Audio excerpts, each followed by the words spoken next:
Are you a brewhead?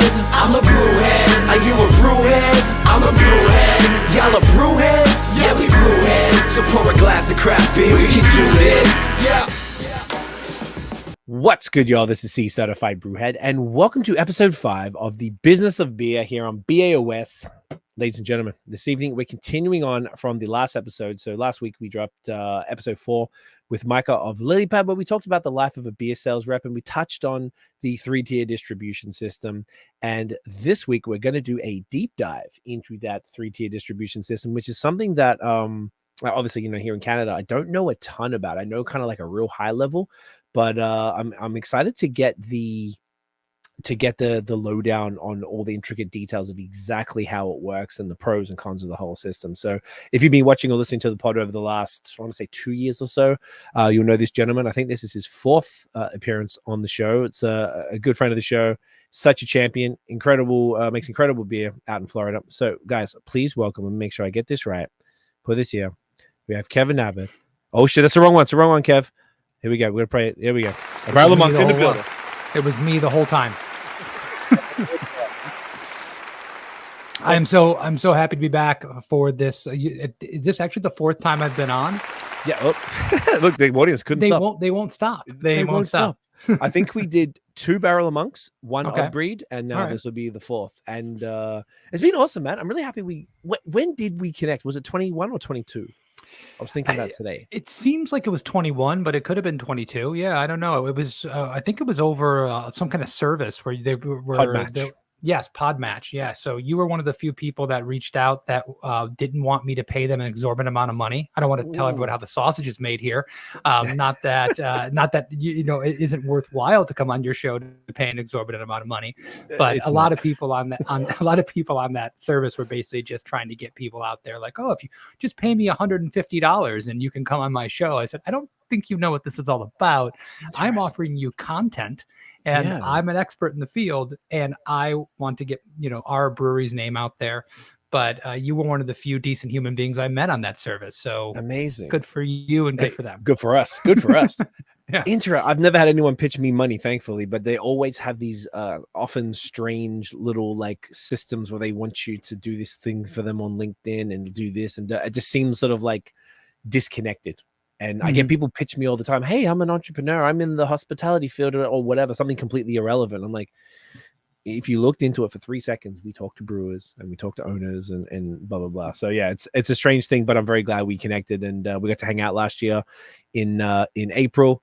And when we I wouldn't say reconnected, but we were chatting the other day on text. I shot you a text because I saw something to do with one of your businesses that wasn't the greatest thing in the world. And then that led to like, hey, maybe we could talk about that and then talk about this 3-tier distribution system because obviously you know it extraordinarily well. And last time I was there, you sent me off with a large box full of 750s of gems. So I was like, you know what? It's a good excuse to just sit down together and drink some like high octane Barrel of Monks fire. And we are starting with this one right here. So here we go. There we go. Trip Sitter barley wine, bourbon barrel aged barley wine. And this is something I'm super excited about. Even when I saw you last year, I couldn't probably say that I was excited about barley wine, period. But over the last, I don't know, I guess year or so, like I just been really getting into it and really appreciating it. So I was excited. Good to hear. Yeah, man, it's a beautiful thing. Obviously, this is your jam, yeah. Yeah, what I love about barley wines, and this is not an American style barley wine. So for your listeners and people who aren't familiar with the style, or maybe are think the style is kind of one dimensional, American barley wines traditionally were much more hoppy. Big malty, but a lot of hop characteristic. If you're looking back at the day, if anyone remembers, Old Ruffian, Old Guardian, the first from Left Hand, from Great Divide, and the second one from Stone. Those are big malty beers with a big hop profile. This is an English style barley wine, and English style barley wines are sweeter, right? They have a big malt backbone, a lot of caramel, a lot of toffee, things of that nature. But there should be some really nice layered flavors in there. They age really well. And we did an English style barley wine because English barley wine with their malt flavors, very similar in some ways to Belgian beers that are very, very malt forward. So we thought it was a no-brainer to do this. This is not a Belgian-inspired beer. This is an English-inspired barley wine, no Belgian yeast. Okay. We brewed this beer in 2022. I was about to ask. Okay. And then we put it in a bourbon barrel and released it in 2023. And now we're drinking it in 2024. So the beer, the base beer itself is almost 2.5 years old. Damn. And this beer has been in bottle since March of 23. So I got it fresh, I guess. Fresh. Well, fresh for a bourbon barrel. What's the bourbon barrel this one's been aged in? I know it might even say here. We didn't. So we don't always get who we're getting those bourbon barrels from when you're going with like a secondary wholesaler. So it's not a Buffalo Trace or what have you. It was just generic bourbon. Gotcha. Yeah. Sometimes we do, and we even don't. Even sometimes when we do know it, we don't put it on the label or anything like that. I don't know how important that is when you're talking about the residual flavors that you get. You are struggling. I'm struggling so fucking bad. You know what I just realized is that this is actually on video, and I was like, oh, I'm calling him out. He's struggling with that thing. But other people are gonna see this, so if I didn't call it out, it'd be ridiculous. They'd be like, what is he doing? Because my hands are off the screen. If I could lend you this wine key, I would do it. I would do it, my friend. What you did? There we go. You got it. We got him. Not embarrassed anymore. Well, I'm sorry. I distracted you, Kev. What were you saying? No, I was just saying that so I don't know how much the bourbon barrel you get is that important to the beer. I mean, I've had so many great bourbon barrel beers from generic bourbons and so many great bourbon barrel beers from well-known bourbons. We're talking about a nuance and a complexity and flavor that's coming from the barrel and from the oak that is built up by the bourbon that's in there. I'm sure some people would disagree with me on that, but I think some of that's maybe a little more of a power of suggestion thing, where it's like, oh, this is Buffalo Trace bourbon. This is Four Roses. So it's much better. I'm not sure that is the case. I would tend to agree with that. I feel like the average person is not going to know the damn difference between I don't know how much flavor comes through. It could just be that particular barrel as opposed to that particular distillery or whatever. But okay, now I got that done. Kevin, cheers, brother. Great to see you facing again, man. Cheers to you, my friend. I hope you enjoy this one. I think this is drinking well. I'm excited. Nose is great. I mean, I said it earlier. Toffee, raisin, plum. I mean, it's nutty. This is spectacular. Yeah, all the above. It's so creamy. What is this, 10%? 11? This should be about 12.5. Yeah. Oh, I'm going to be lit tonight because we got another big boy after this. We're both going to be lit. So about this beer real quick. So I have a friend of mine named Phil who does the Britain Yankee Pubcast, and he is a Brit, born in Great Britain, born in England, and he's a big fan of Barrel of Monks. Yeah, we met kind of similar to the way you and I met, is that just kind of in the industry talking about stuff. He ended up becoming a friend, and we've been sharing beers for a long time. I've been on his podcast a bunch, and I sent him this beer because I was like, okay, tell me, you're the English beer guy. You're the guy who knows the barley wines. And he was very complimentary. So I was very happy when I get that kind of reception from someone who knows the style really well. So I think we did a good job. Yeah. Oh, dude, this is spectacular. This is crazy. Like, I'm glad I waited and didn't drink this earlier when I wouldn't have appreciated it. So this is perfect. The nose is all those tasty notes you gave before, but the nose is crazy. Like, I feel like the bourbon is, what was I going to say? Like, not understated, but it's not like overpowering, I guess, is what I'm thinking with this. I like it that it blends really well with those natural kind of barley wine flavors. You get that like toasted marshmallow and you get that subtle oak. I think, listen, there's so much flavor in beer. Let's just talk about like a generic imperial stout, right? Everyone puts their imperial stout in a bourbon barrel. And most people, I believe, leave the beer in the barrel too long. There's so much going on in a good imperial stout. You want to add nuance with the barrel. If you want a bourbon, drink a bourbon. You don't want the beer just to taste like bourbon. That's not the trick. The trick is not leaving in there forever, or I know some people have done this personally, pouring bourbon into the beer in the barrel to kind of jack it up and make it taste more bourbony. That's not the trick. That's the easy thing. The right thing, the thing that has nuance and skill, is knowing when you've got the right amount of extraction so that you pick up those flavors. It's adding on to the whole and not dominating the beer, in my opinion. I couldn't agree more. And I never had personally heard of people particularly adding the bourbon to the beer. I've heard that there's residual bourbon, like if you get the barrels, and sometimes there's like, I don't know, a bottle's worth, like a liter or something in the bottom, like dregs, and then you're just like, oh fuck, leave that in there, but not intentionally. I guess that would that even breach like the license, like because then technically it's illegal. That's what I thought. I thought so. Yeah, that would be bonkers. But that's we are in an industry where people are. It's an industry of extremes, and it has been for a long time on kind of that like hype bro thing. So the more flavor you can get and the less nuance you have, the better the beer is in a lot of people's minds. So I think people are just stressed out. They're like, we need to get more flavor into this thing. How do we do it? Like I said, I've seen it. It's not the way I would do it. I don't know if it's prevalent. I don't know if a bunch of people are doing it, but I know some people would do it. Interesting. Well, they're fucking up, and this is phenomenal, man. This is exactly the type of, this is the jam. And now I'm drinking this as well.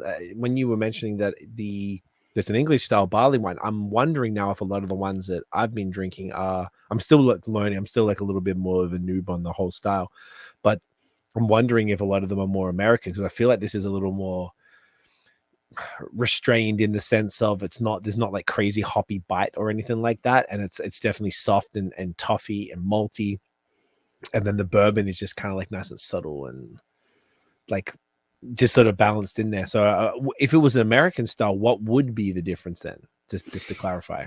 You'd probably have a little bit less sweetness, and that's either because you've actually attenuated the beer down more, or it's because you've balanced it out with a lot more hops. And by the way, I love the American style barley wine. I'm a big fan.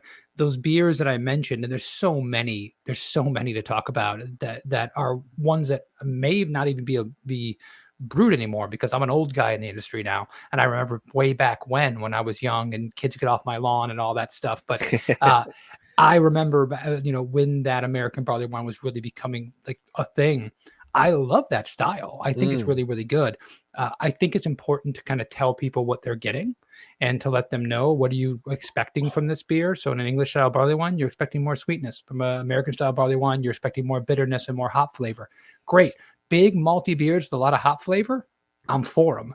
And if those beers that I mentioned before, like Old Guardian and Old Ruffian and things, if they're not made anymore, which I don't think they are, that's a shame. But there are hopefully other people doing those beers now.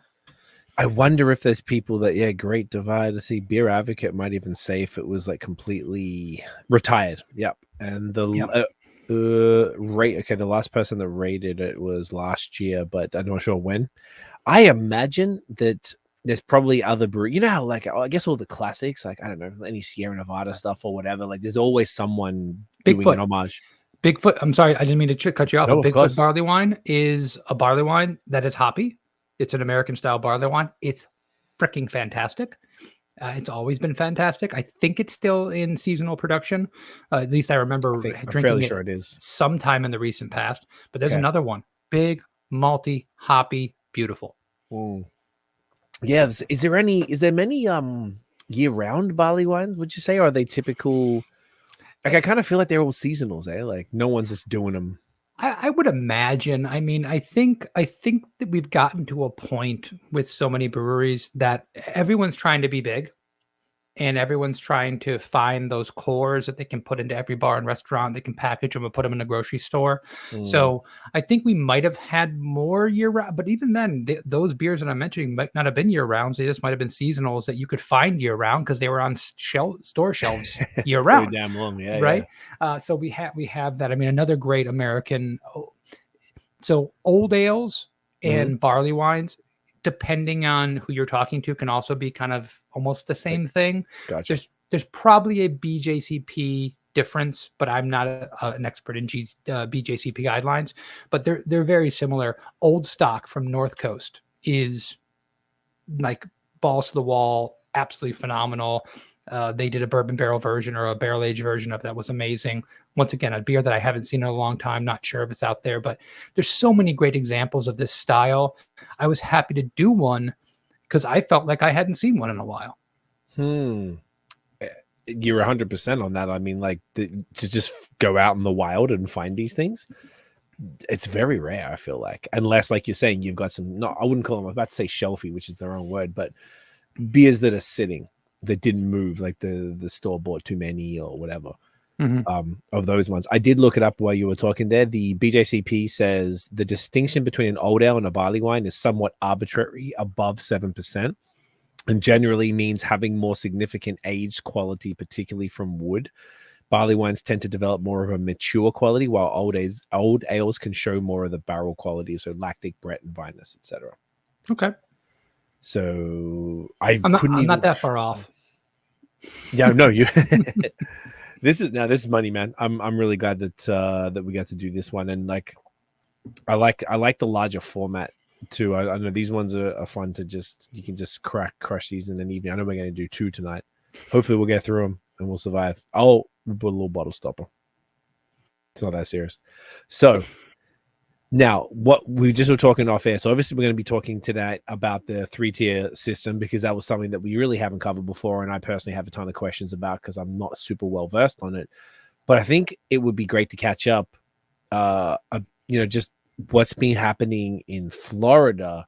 So I text you, and maybe I'll let you even just talk about it. So tell them about the reason why I texted you, and then we can kind of go from there.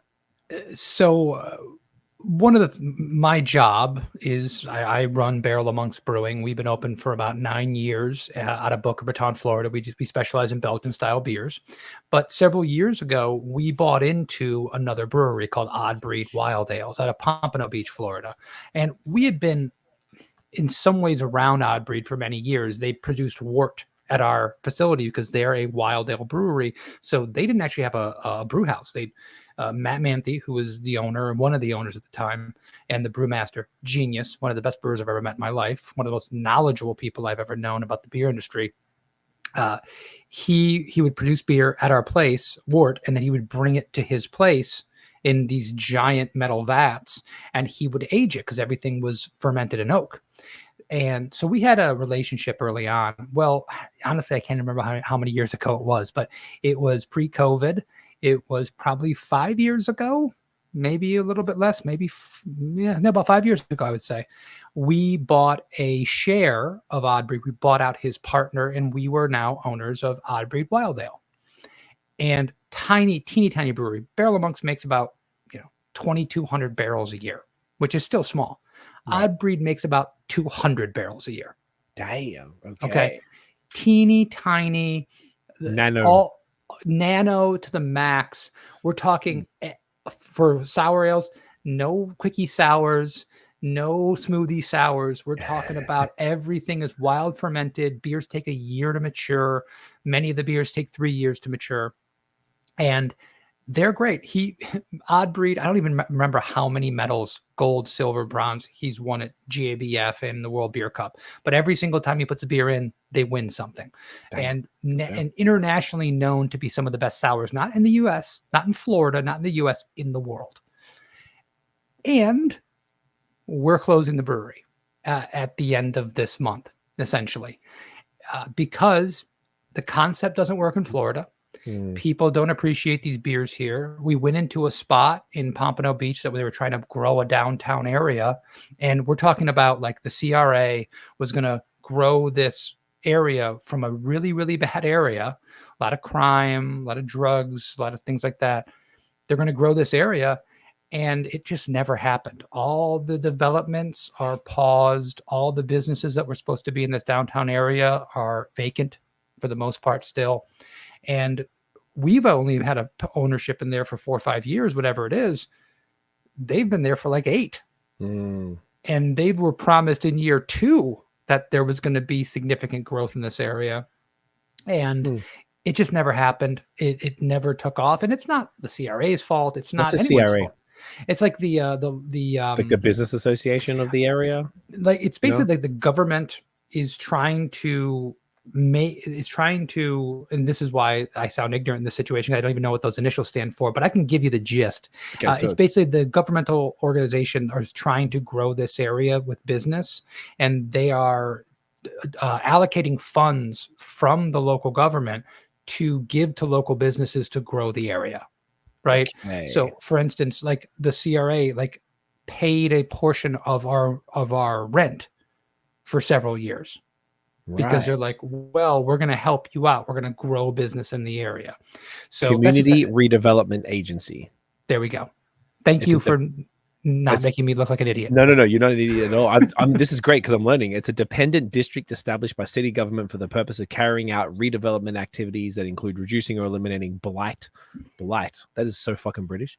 Improving the economic health of an area and encouraging public and private investments in the CRA district. So that makes so much sense. And there was a lot of promises, and I don't think they could keep them because there was so much going against us down there. And it's a shame. And by the way, I'm an honest guy.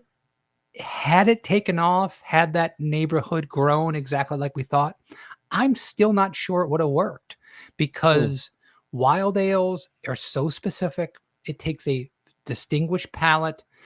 I'm not sure that in 2024, I'm pretty sure it can't work in Florida.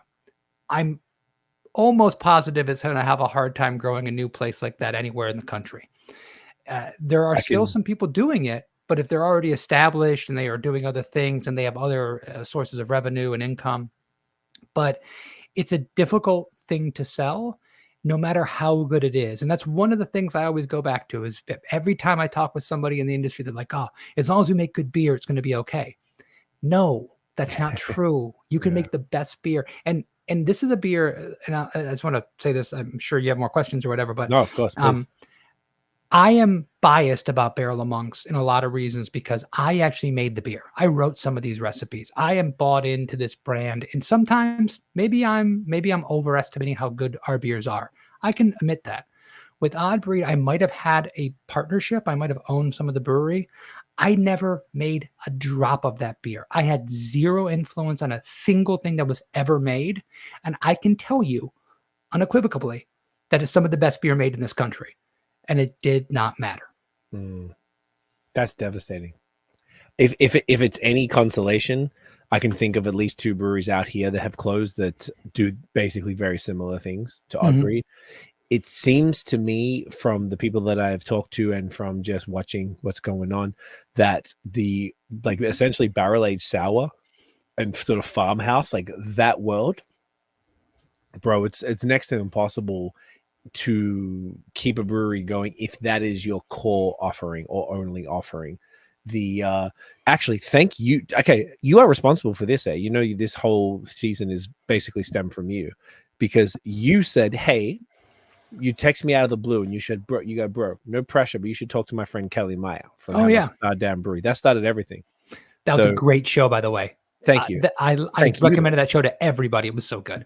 I appreciate you immensely, and I appreciate you again for that suggestion because Kelly was so good. And then that led to people reaching out to me wanting to come on to talk about similar things or just being like, hey, man, I understand this is so good to hear somebody echo my frustrations and da-da-da. Then it kind of led to this. And Kelly was talking about that with New Braunfels Brewing that he owned and stuff. He said he was doing too much barrel-aged sour and it just wasn't converting. And it just seems like someone, I think I even saw Jester King, because one of the ones I was like, what about Jester King? And then they were like, yeah, but they're doing all these other things. I saw the other day, like IPAs and lagers and all this stuff. And like, didn't Rare Barrel sell to like fucking Cascade? No, Cellar Maker. I think Cellar Maker bought Rare Barrel, something like that, but in Cali. And then I don't know if Cascade's having a rough time, but like, all of the breweries that we know to be A1 with that style of beer are just that hang their hat on it to the point of like, if this doesn't work, then we don't really have a plan B. Those guys are in a little bit of strife because it's for some reason the market here, it was like, I almost feel like it was a swing back from the discovery of like Cantillon and Driefonteinen and stuff. Like apparently they almost went out of business until the American craft beer consumer found them all. That's what, I don't know if that's true. That's what I heard. So it's like who could do those, those things locally, who could do a Guz and who could do all these different styles. And it seems like it's just, I guess all of that to say, you mentioned that can it be sustained in Florida? I don't really think it could be sustained anywhere really outside of Belgium at this point, as far as any meaningful way, like massive meaningful way, unless you're sort of extremely fortunate or you've just got your hooks into this market and there's enough loyalists that'll keep you afloat, I agree. I don't think. I mean, this sounds a little bit bleak, but I think the people who love those beers are dying. I mean, to be honest, and I think no, honestly, I mean, it's a savage truth, Kev. It's the OG craft beer people who found these amazing complex beers that like represented everything they loved about wine or things of that nature. And the new craft beer drinker, they want things that taste like Almond Joy, or things that are clear and fizzy and taste like raspberries, and they'll drink seltzer or what have you, or their high noons. And nobody is really wanting to sip 8 ounces of a Sauvignon Blanc Muscat sour that has all these interesting complexities that pairs well with food. And by the way, I get it. And listen, I love those beers, but I'm going to be honest with you. When's the last time I cracked one open? Now, with some friends that all are on the same page, and I've got a 750, I mean, it's even among the people who love them, they don't drink them regularly, but they do still have an IPA in their fridge. They still have a lager. They still have a Pilsner. And in a business where volume is everything, and quite honestly, the only thing, that's why there's a massacre in Florida and around the country, the US at least, with craft beer. It's because unique, interesting styles and are giving way to homogeny, because that's what we have to do. Yeah.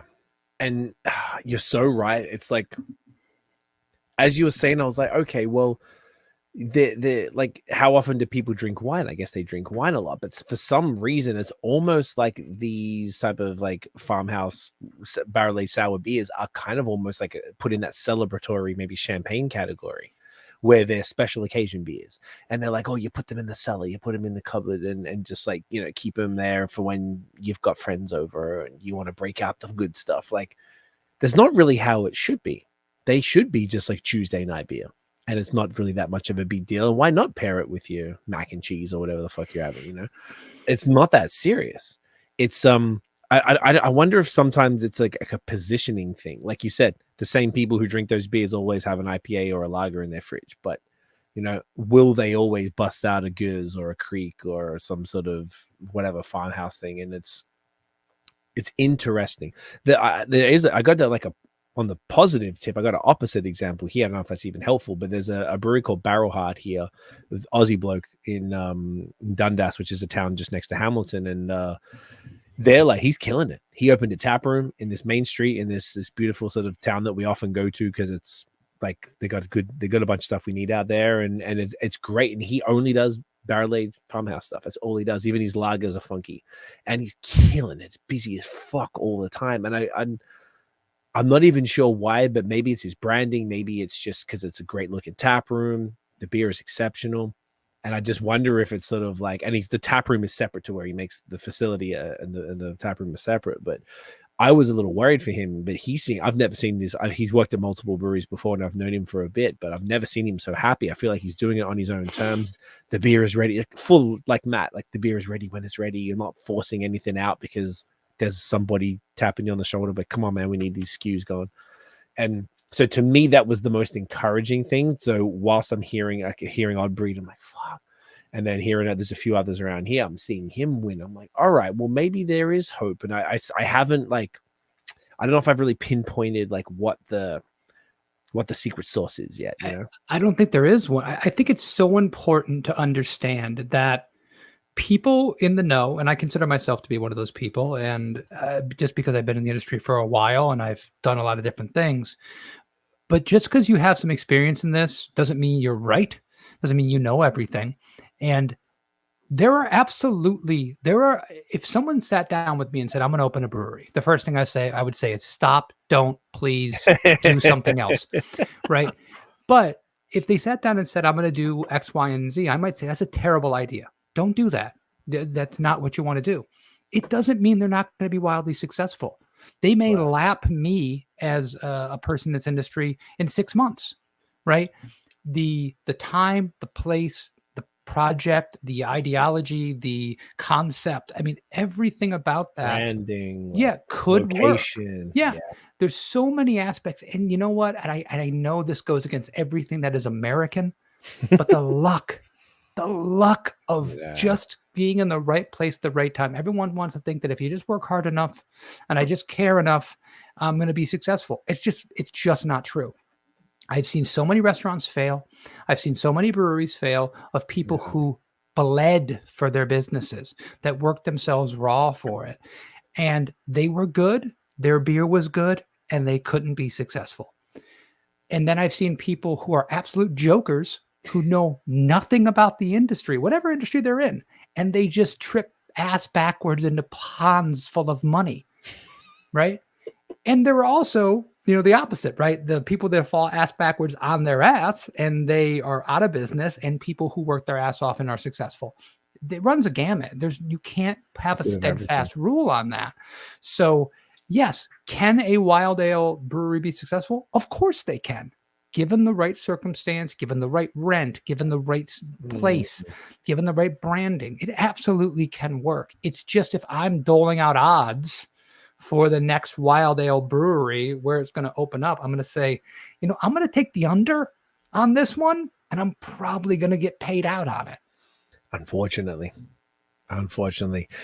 So then, and you're so right.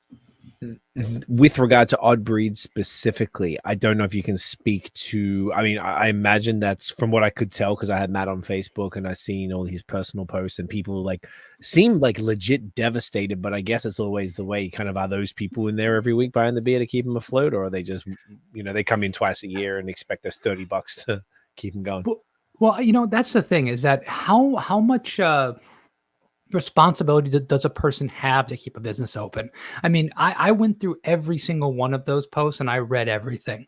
And if every third post said never got a chance to visit, I've had your beer and I'm in Hoboken, New Jersey, and my buddy traded me the beer, never got a chance to visit. Gotcha. There were so many people who love the beer outside of the area because of traders and things of that nature, and just the mystique. The beer was well thought of. There weren't a lot of people in the local area saying I came there every week, because how many people go to a wild ale brewery every week? We didn't have a food truck. Didn't have a kitchen. There's nothing else to do down there. You might get your tires stolen off your car. So are they supposed to come all the time? The cynical part of me, when I see that, I do say, oh, where were you? Oh, you're so devastated we closed. Where were you when we could have used your dollars? But I go back to this all the time. I love so many beers and so many breweries. And when Anchor announced that they were closing, and I said, Anchor Porter is one of my favorite beers in the world. And then I asked myself, when's the last time I bought an Anchor Porter? Oh, it was 3 years ago. Why? Because there's so many other things to drink. Why didn't I go to Odd Breed if I'm, John Q. Public and I love their beers? Because I've got a 7-year-old kid, and I go to Publix every week and I pick up my 6-pack of beer, and once every quarter I go pop down to Odd Breed, grab one beer, because you're not taking down a pint of 10% sour ale. No. And I grabbed my one bottle and I left. And that wasn't enough to keep us in business. So I blame none of those people. I appreciate all the well wishes. Every time a brewery closes, you see people coming out of the woodwork. You were my favorite brewery of all time. Yeah, a lot of people loved it. It reaches out far and wide, and that's a good thing. So on that, where can you speak to the future of I imagine enough Matt's put it out there publicly or not, but does Matt have intentions of, Matt two-part question. Does Matt have intentions of continuing to brew? And then second part, do both him and yourself, being that you're partners in that brewery, have any intentions of continuing the brand elsewhere, being that maybe it was those factors with the CRA? And I was going to bring it up, so I was glad you talked about it. In Matt's post, he was talking about how disappointed he was in the city for like basically letting him down. Yeah, anything that you can share on that? No, I have no idea what Matt's plans are. Matt is one of the most talented people in the industry. I don't know that anyone can afford him. He's too good at what he does.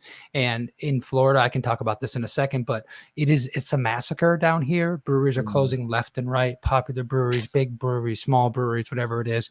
It was never sustainable, the amount of breweries we had in Florida. We never grew past a certain amount of craft beer penetration. It's just not happening. So it's really, really tough down here. So I don't know what Matt wants to do. I think Matt wants to make money. I think Matt wants to go somewhere and get a consistent paycheck and not have to worry about looking over his shoulder. And it's a shame because someone should grab him up and give him all the money in the world to run their brewery and be a genius, because he is that. The thing that's chic in the I'm closing my brewery game is we're working to keep the brand going in some way, shape, or form. Honestly, most of that's lip service. Most of that is me saying, I can't admit that we failed. And we failed, period. External factors, whatever. What we did didn't work. And we can put that on the landlords. We can put that on the CRA. And sometimes it's true. But whatever our business model, it didn't work. And a lot of people want to say, well, we're going to try to continue to do this in some shape, form, or fashion. And people kept asking, well, how are you going to keep Odd Breed alive? We're not. There's no way to keep it alive. Without a tap room, without a facility, the specifics of having to do these kind of beers, you need all these barrels. You need all these inoculated barrels to sit in a room and under the right kind of temperature. We could not keep Odd Breed alive at Barrel Among as like a one release a year if we wanted to. We couldn't do it.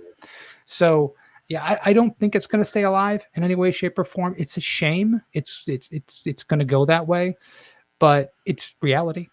Yeah, it like that makes sense. I mean, and you're right, because speaking of what you just said before about the lip service that people say about keeping the brand alive, like no shade, of course, but like, you know, Jay Wakefield announced, I think it was today or yesterday, that they were closing. That was like, we stayed around the corner from us. We went there a few times. So that was like really surprising to me. And he didn't really say why in the post, or they didn't say why. I imagine it could be all the market forces that you're referring to, along with probably insane Wynwood rents, would be my guess, because where he was pretty peak area. So I'm not sure what's going on there. That must be a pretty big, like, was that like a surprise, or was that like oh shit, like these guys are out? And they were kind of like the hype guys for a while. Well, I'm in a little bit of a different perspective when it comes to that. Okay. I've always expected the hype guys to kind of bow out eventually, because when the hype goes away, what do they got? What else you got? Are you a commercial brewery now that's going to sell an IPA and be in every bar and restaurant? When the people are no longer banging down your door for every single release, where are you at? And look at Funky Buddha, and I have some intimate knowledge of that business. Yes, Hype Boys early on turned into your dad's beer, and you can find it at Applebee's, and they sold to Constellation Brands. Why were they successful? Because they didn't sit on hype forever.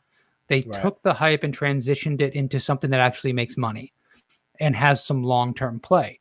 And listen, people in South Florida could get out your pitchforks. Funky Buddha sold, and it's all bullshit, and their beer all whatever. They had a business plan. They functioned it. They did their job. Now, Ryan and Casey have their brewery back, and they're doing whatever they want to do with it. I have no idea what their financials are like. I have no idea how successful they are, but they made that successful transition and realized at some point that the hype's going to go away. The second your beer is available for more than an hour and I can find it on a store shelf, I think you suck now. So how loyal are you going to be to me? Or So, where's my money coming from? Where's my business coming from? It's coming from this idea that if I don't put out a new beer every month, that you can trade for 47 different beers, and somehow I've failed. So was I shocked by the Wakefield thing? I've briefly met Wakefield. I've briefly met him at a beer fest 12 years ago. I don't know. I couldn't pick him out of a lineup. He couldn't pick me out of a lineup. I don't know anything about his brewery. I've never been to his brewery. Quite honestly, never interested in his beers. I never really got it personally. But to hear that went that way, I wasn't shocked. And if he goes the way of the, gypsy brewer to keep his name alive, because when you name a brewery after yourself, you like a lot of you.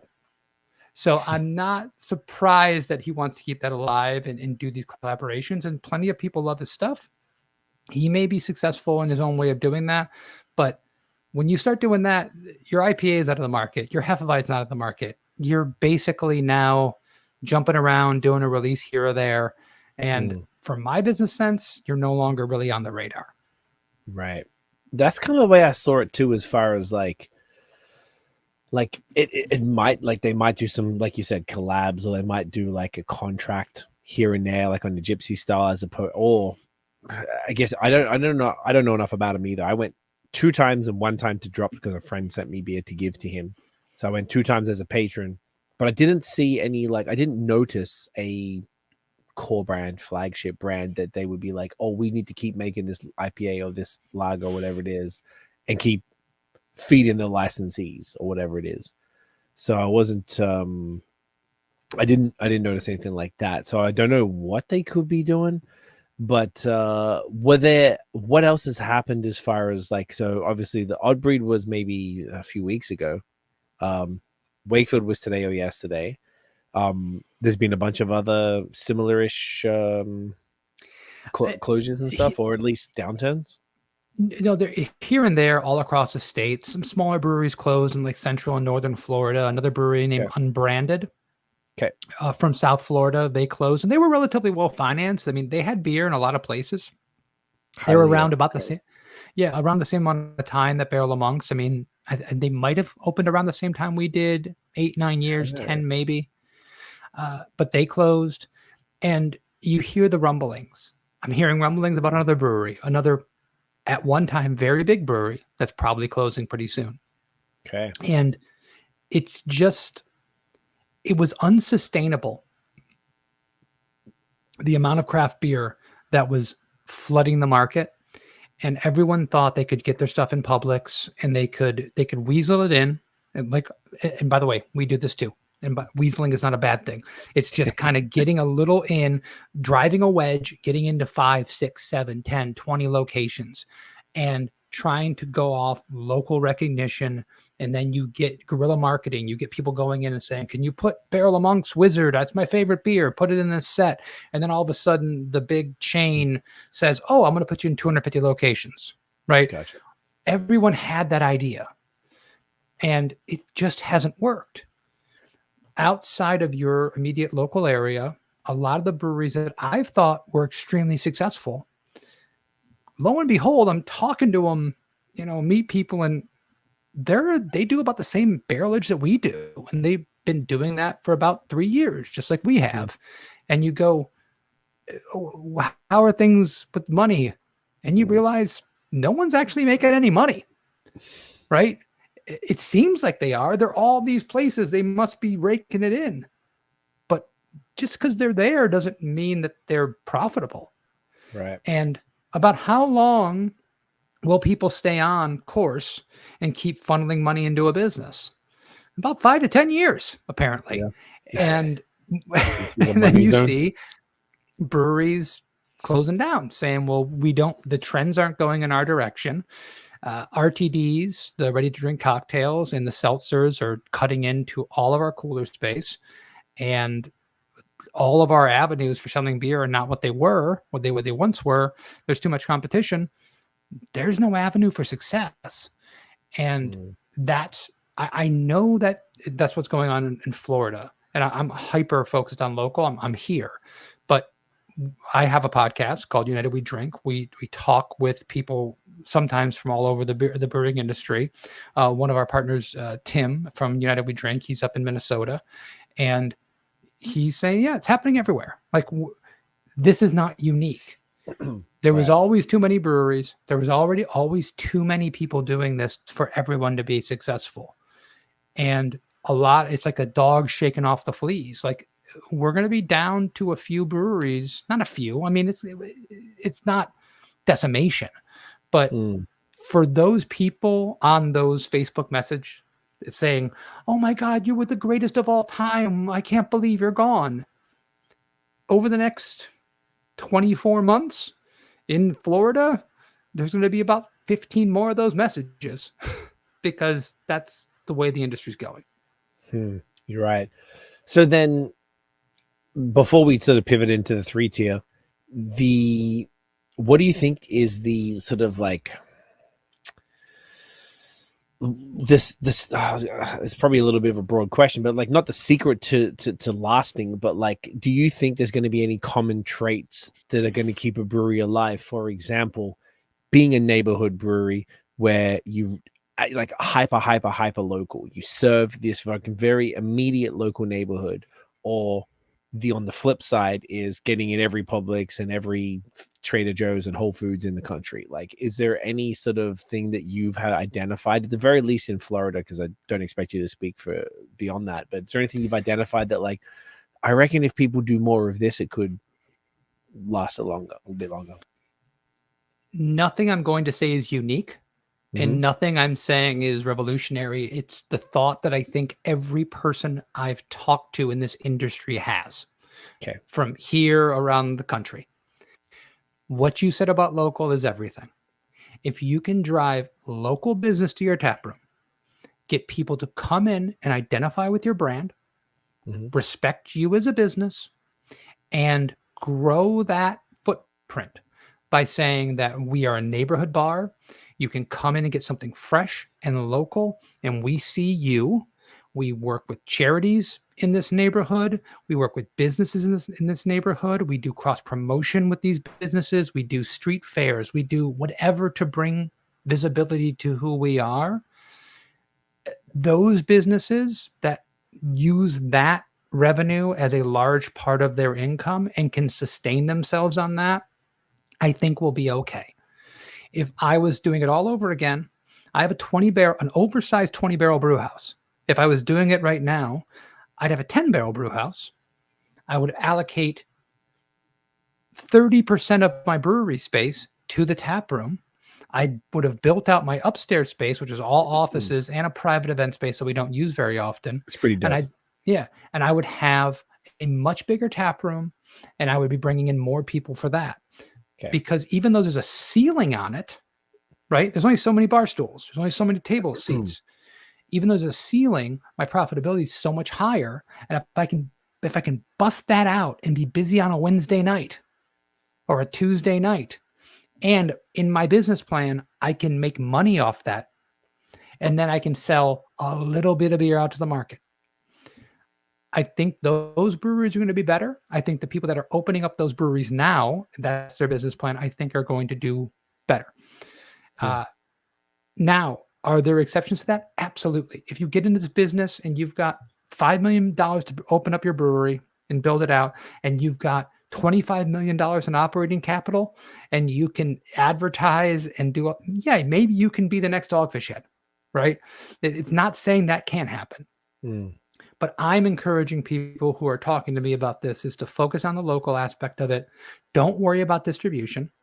Don't worry about package, right? We are worried about package early on. We wanted to be we wanted to be on the shelf because that's when you're real. Honestly, you're real when you've got a label and you're on a shelf, not on a draft handle. Anyone can be on a draft handle. Home brewers are on draft handles in some areas, illegally selling their beers. But a package on a shelf seems tangible, and it means a lot. But even though the ceiling's so high, what's the odds you're going to get to that ceiling? I think it's pretty rare. So that's where my head's at. And once again, not unique. I am echoing 1,000 other people that are smarter than me in saying that, but that's where my head's at now. That makes sense, man. It's yeah, it really does seem that you know, you got to, in an era when everything is kind of shrunk, the best bet seems to be to stick with what's the most profitable, and that would be the tap room, and then that experience that you can control, and you know the beer is fresh, you know the lines are clean, you know that the glassware is proper, that the whole experience top to bottom is great, and then, you know, package for, you know, if you want to, instead of focusing on the mass. I feel like more so in the States, there's definitely a focus on the packaging and getting into grocery, and perhaps that's a limitation. I mean, that's about to change here, but a bit of a limitation with Canada, that there isn't as many options, or, you know, retail options as you guys have.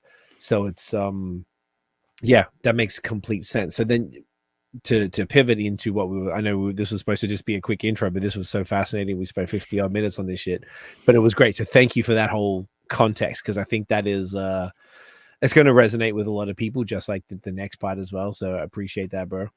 You mentioned the packaging, and obviously packaging comes into this 3-tier system in the States. So the best way to probably start this, like I said, we talked about it on episode 4, where we sort of went into it a little bit more in the sales rep side, and he kind of gave some more examples, but I feel like we did, like I specifically told him not to go too deep into it, because I wanted to do that here.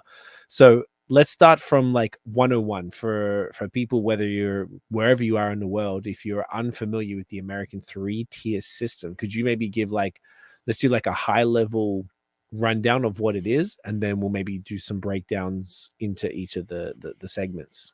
Sure. So we're a brewery. We make beer. We cannot legally sell beer to anybody but those people in our tap room. Essentially, we can sell to an end user, right? Mm-hmm. So you come like in, B2C. Craig, yeah, you come in, hey, I want a pint of beer.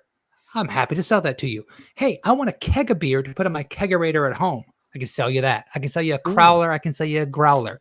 All that I can do. But if you own a business across the street, right? You're a bar across the street. I can't sell you a keg of beer that you sell to other people. I have to go through a distributor, and that distributor has to then sell you the beer. So there's your 3-tiered system. I'm 1 tier, right? The distributor is the 2nd tier, and you who owns the bar across the street is the 3rd tier. So we have to go through a distributor to do any single sale where that beer is then going to be sold to a consumer down the line. Gotcha. So that's a requirement in the state of Florida. I don't know how many states in the U.S. have that. There are some states that have limited self-distribution, which means that I could sell directly to you as a bar owner, and some that have straight self-distribution. There's a lot of different laws when it comes to that. But in Florida, we have the 3-tiered system.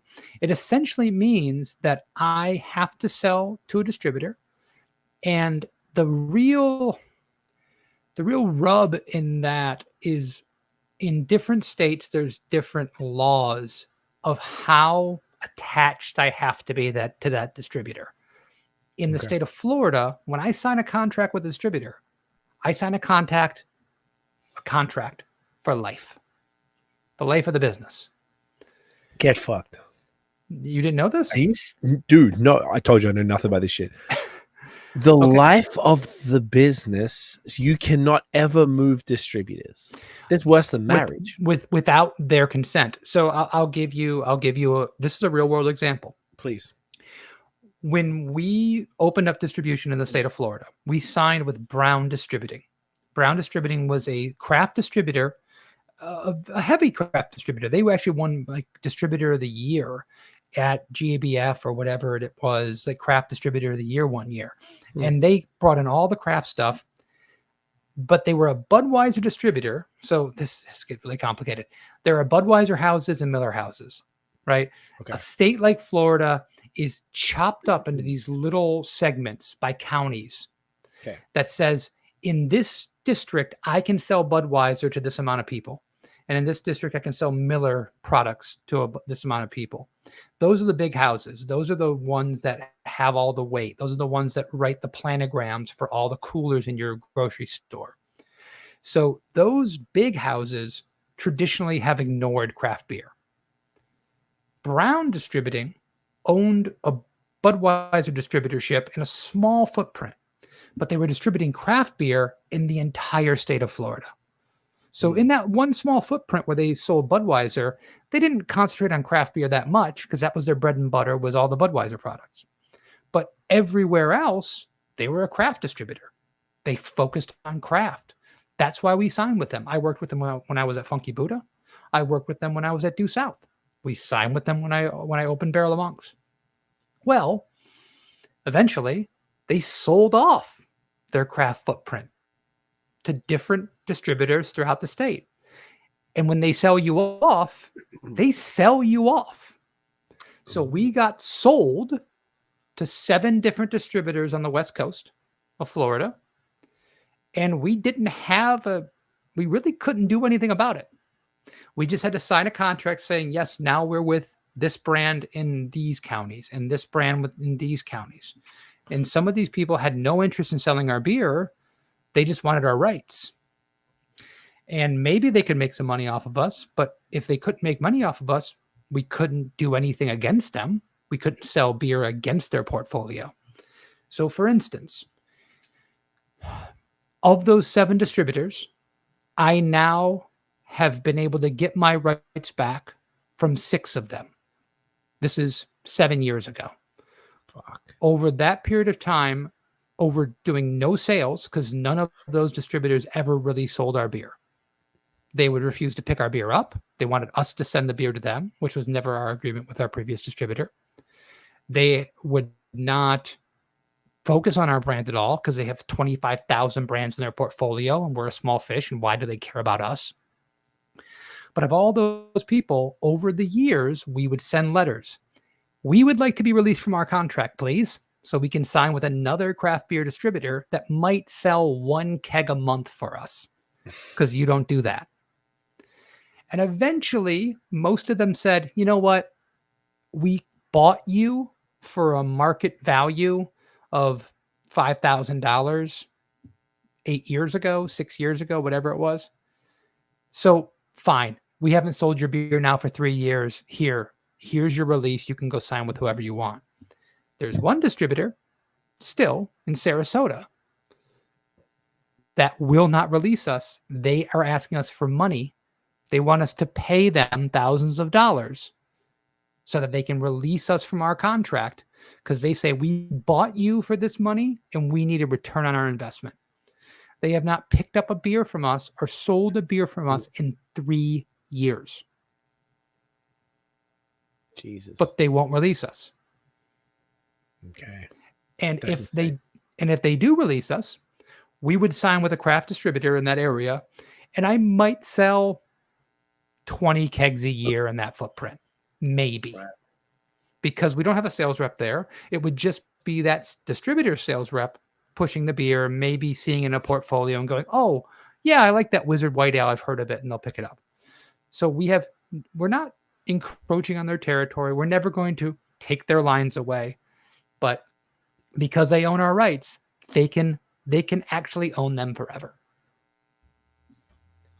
That is one of the most insane things I think I've ever heard in beer, in the history of this podcast in 10 years next year. I don't think I've heard anything that crazy. I'm happy to do that for you. Thank you, Kat. Well, thank you, but also I'm sorry. I'm deeply sorry. It sucks. Is just to confirm, that forever thing, is that a Florida thing or is that a US thing? Every state is different. And by the way, there are laws in place and they're very vague. These laws, by the way, were written by Bud and Miller distributors. Of course. Right?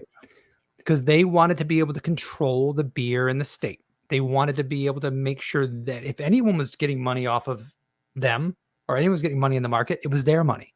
Right? So they wrote the laws. And I've been told if they don't sell your beer for a year, you can legally get your rights back.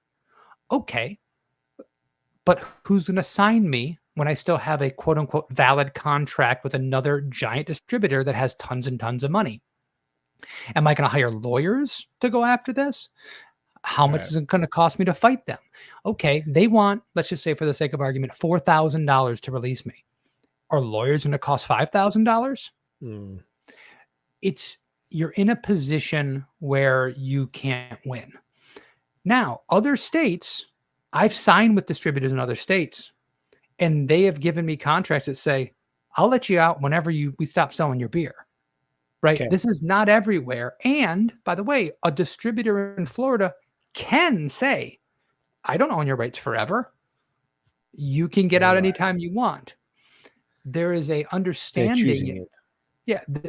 There is an understanding in the distribution game is that we're going to build your brand. And when we build it, if we just let you go to anybody else, what happened to us? We built your brand. And that is true, by the way, with big brands. I get that. Yeah. With big brands. With brands like mine, they're not building anything.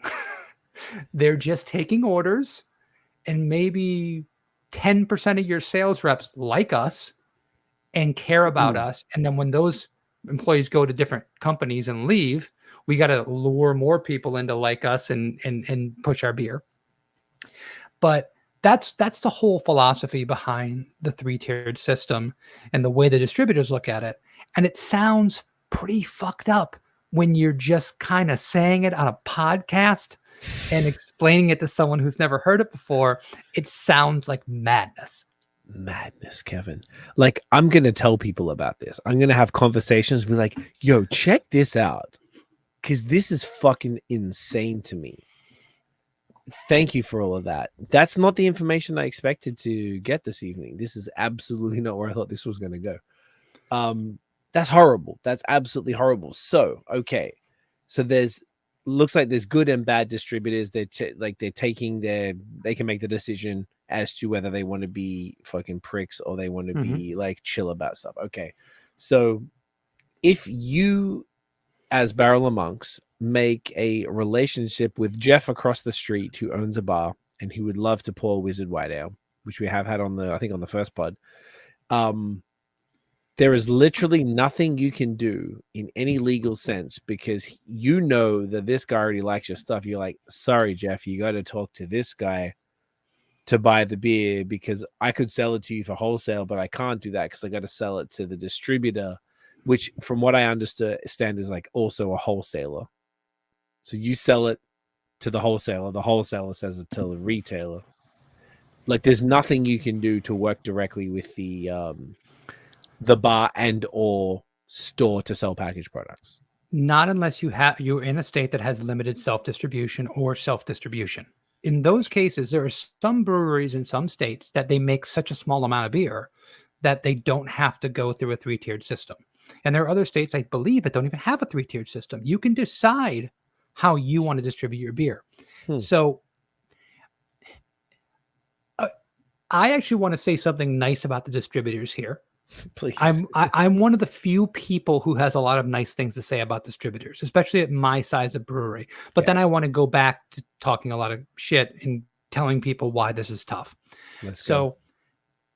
I made about 2,200 barrels last year. That's about a barrel is about 31 gallons of beer.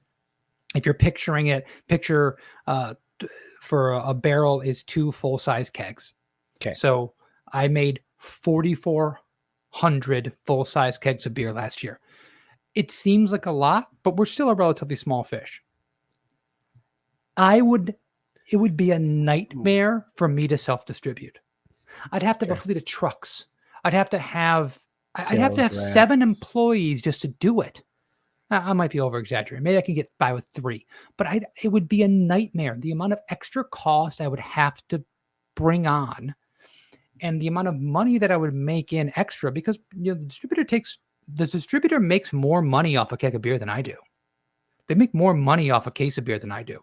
Okay? That sucks. But that money is eaten up if I have to have a fleet of trucks, if I have to have employees making a decent wage. I wouldn't do it. I wouldn't sell it. They have trucks and employees. They are economies of scale.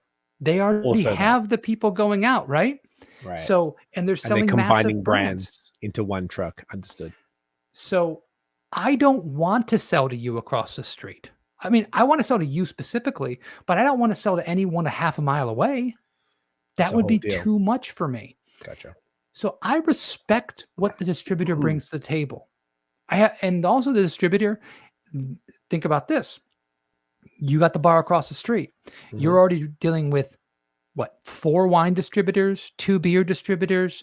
You've got a bunch of food purveyors. You've got 17 people you're paying for things. And then I come and say, well, here, I'll give you this invoice. And I wrote it on the back of a receipt, and you pay it whenever you pay it. Well, the distributor is already selling you beer. So now I can get your beer and I can get on my 30-day invoice window, and it's all nice and clean. And I go to a website and I order it.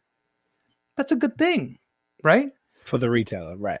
So there's a lot of good things that the distributor brings to the table, and I appreciate them. And I've worked with amazing people at my distributors over the years.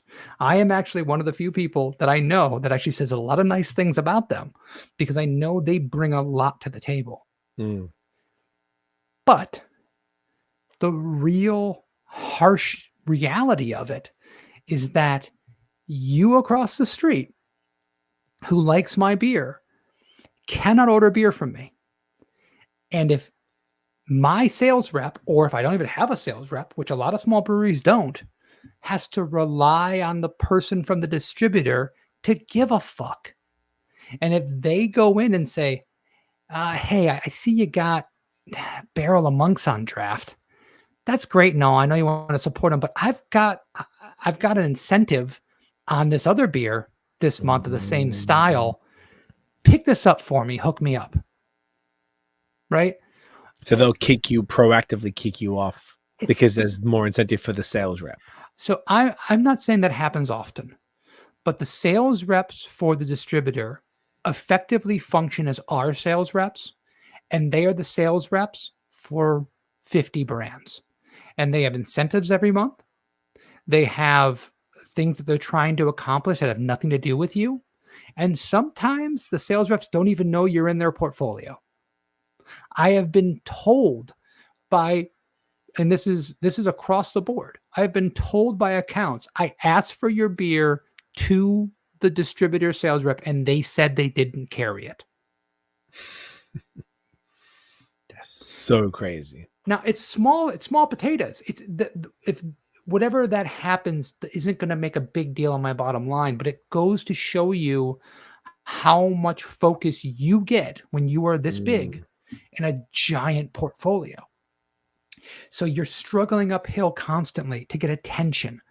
You're struggling uphill constantly to be like, we're a craft brewery making great beer. We just want to be prevalent and ubiquitous in our backyard. But you're not really giving the attention.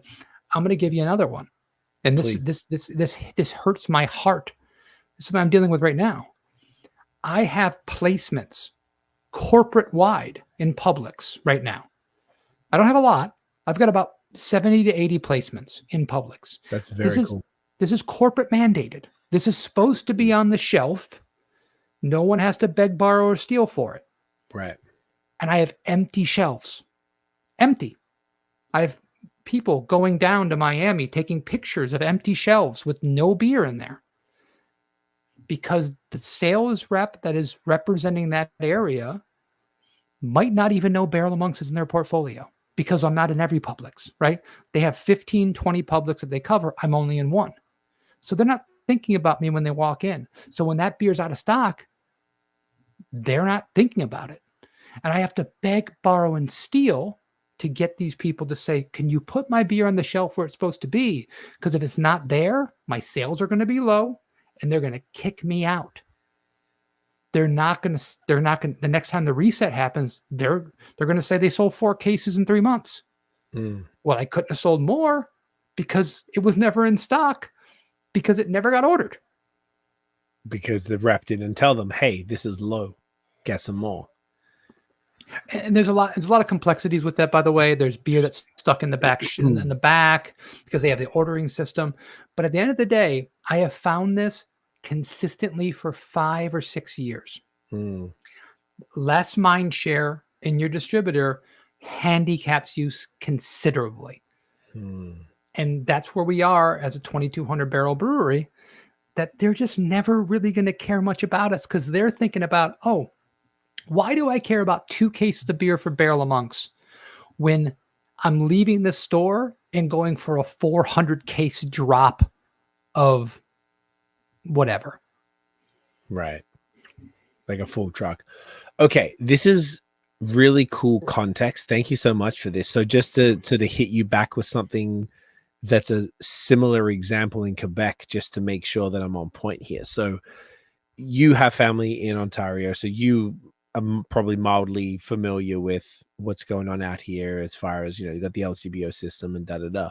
At the end of 2025, they are going to be ending what's called the Master Framework Agreement with the beer store, so that then the beer store won't have like complete sort of like bit of a monopoly over everything, and craft beer can go into every convenience store and every grocery store. That's amazing. Ontario. Which is great. Now, what my first thought was, there's multiple thoughts. Was like, okay, well, I'm just telling you this because I thought you might be interested, and because it gives sort of maybe a slightly different context to what you're saying, and maybe you can riff off that. What I want to tell you about is the Quebec stuff, because that's longer lasting. The Ontario stuff is new. Convenience stores, not all of them are going to want to stock craft beer. If they do, are they even going to know how to handle it? Are they going to know which ones to order? Like, how are you going to figure that out? They're probably just going to end up being specialty beer stores, very much like Quebec, and grocery. Who knows what's going to be? I feel like because of the way, I imagine it's a similar issue in the States, but things are pretty bad out here as far as more people at food banks than ever. All of our parks are tents. Everyone's living in tents. It's fucking insane. It feels like Los Angeles. Like, I've never experienced this in Canada in 14 years. In the last year or so, it's been really, really bad. People are going to supermarkets or grocery stores. They're not thinking about beer. They're thinking about bread and eggs. They're not worried about fucking getting their 6-pack and such. So I don't know how much of an impact that's going to have on the industry at large, but any reduction in red tape for me is definitely a win. So in Quebec, please, if you had a thought on that, run the thought on that before I tell you. Oh no, please go ahead. I've got thoughts, but I can bank them. Okay, so that was the Ontario situation. The Quebec situation is almost a copy paste of what you're talking about, but I wanted to give you a slightly altered and arguably more fucked up example and see what you think. And I can say names because it's all public and everything. So there's a brewery in Montreal called Glutenberg, and they were like award-winning gluten-free beers. Genuinely fantastic. Had the guys on the podcast. They're super cool guys. They started a distribution company called Transbrew or Transbrew, whatever in French, and they were like the distributor for all the craft breweries. Like, because they also owned a contract brewing facility where they contract brewed tons of stuff, so it was super helpful. Then they offered a solution for distribution that were kind of like a full service thing, and they also had their own brands called, like, the area it was in, it was called Hochelaga, Hochelaga, Hochelaga, and their brand was called Oshlag, Oshlag, which was a play off the name. That's where the brewery was. Massive. This one of those like fucking 100,000 square foot facilities that had like a go-karting thing in it and blah blah blah. But the brewery was all that, they're all connected by hallways. One of those type of big ass places. And so Transbrew ended up. So think about it like this. So there's a deeper part to the story, which I don't know how much it really impacts it. Like, basically they sold it, and the people that bought it fucked everybody for hundreds of thousands of dollars. There's crazy lawsuits right now. But prior to that, Transbrew were going to, in Quebec, it's more like the States. Supermarkets, gas stations, specialty beer stores, convenience, everywhere could sell beer. Whereas on Ontario, it's much more like prohibited until next year. Transbrew had, I've seen the document, 6 to 8 pages, 6 size font, 8 size font. Here's this brewery, this brewery, this brewery. You mentioned what they had, 50 to 100 different breweries. Not exaggerating. I've seen the sheets.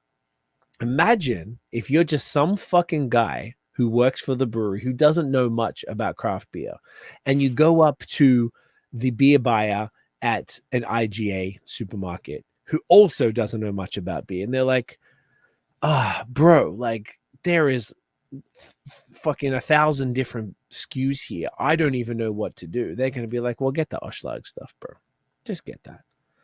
And they're not even, and these are the people that are supposed to be representing. I've had their sales reps tell me this stuff too, because they're also incentivized to sell even though the distribution company is supposed to be like, fair to everybody and make sure they represent everyone. They also happen to own a contract brewery where they're making some stuff. So it's probably good that they're pushing them, but it's also better that they push their own stuff that they're paying for the liquid as well. So they end up just pushing that stuff, and then everybody else gets ignored. And then they were suing people for getting out of contracts. They weren't like lifetime. They were maybe like a year or two, but they weren't letting anybody out. I had some friends who were dealing with the litigation. So it was like what you were saying, but just to turn which is actually really surprising to me, that Canada turned the volume up a bit by having, it's almost like the distributor that you were talking about makes their own beer and is like, fuck everybody else. I'm going to sell this stuff, but I still represent you guys, but I'm going to sell everything else. Well, you're saying it's kind of like the same thing. It is the same thing. The same thing. I mean, the distributors, so we are in a Miller house. Okay. Our main distributor in South Florida, I have a couple different distributors, but in my home footprint where I sell like 98% of my beer, I'm in a Miller house. Gotcha. Now, they don't own Miller, but they are incentivized and they sell Miller Coors products. Okay. So this is where I am of two minds. And I sometimes people in my position in the small craft breweries, I think they want to punch me because I get it. If I was the CEO of the distributor that sells my beer, I would probably tell them, don't focus too much about them. They're such a small part of our portfolio. It's the 80-20 rule, bro. Right? Yeah, 80% of your business comes from 20% of your 80% of your business comes from 20% of your brands. Like, you are going to focus on your breadwinners, on the things that have the highest potential to make you more money, and the things that you sell to the most amount of people. The opportunity cost of selling a new barrel of Monk's beer is much, much higher than selling Miller, or I don't even know if they have Corona in my area. I think they do, but it's much, much higher than selling those things.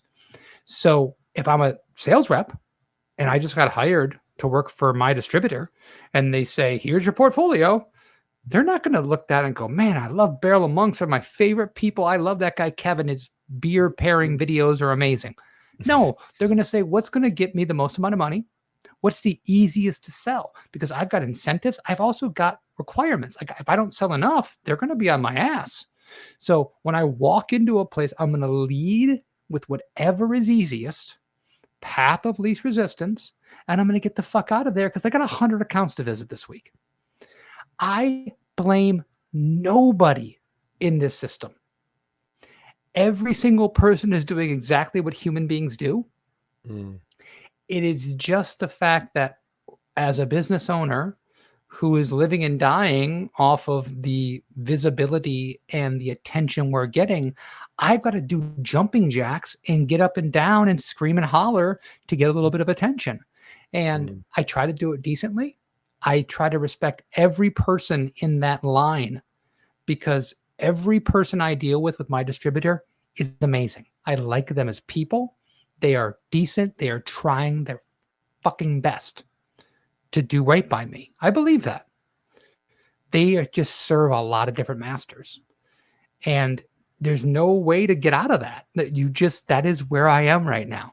And if I was with a craft only distributor that was not distributing one of the big houses, they don't have as much weight. They can't go into as many places, and they're usually spread really thin, and they might not have as many brands, but they have fewer people to focus on those brands. Or maybe they have more brands. They're just brand collectors. They've got every craft beer you can think of. Are they really going to focus on yours? They might care more about craft beer, but they care more about your craft beer. And that's where we are in this landscape, where you just have to beg, borrow, and steal to get anyone to pay attention to you. And you got to do the work yourself. When I gave you that example of you being across the street with the bar and restaurant, I got to go to you every week and go, hey, do you like this beer? Yeah. What do you need? How can I help you? Do you want to do a beer dinner? You want to do this? You want to do that? I've got to be engaged with you. I can't count on anyone else to sell the beer. Even though you've got to call them to place the order, I need to make you my best friend. So you would need to hire people, based on what you're saying. Technically, you might need to hire people, if it's not you, Kevin, doing that as the owner and who probably has the relationships. You've got to have someone checking in, because you know the distributor's not selling people on different ideas or new beers, or such as a beer dinner or whatever, and then be like, all right, sweet, no problem. All right, so just email okay, so let's just confirm you need this much stuff. You just email the distributor and they'll take care of that. Okay, sweet. Like, you have to do that. If you do not have a sales rep, so we have a sales rep for Barrel of Monks. His name's Raul. Just one. Yeah, he covers South Florida.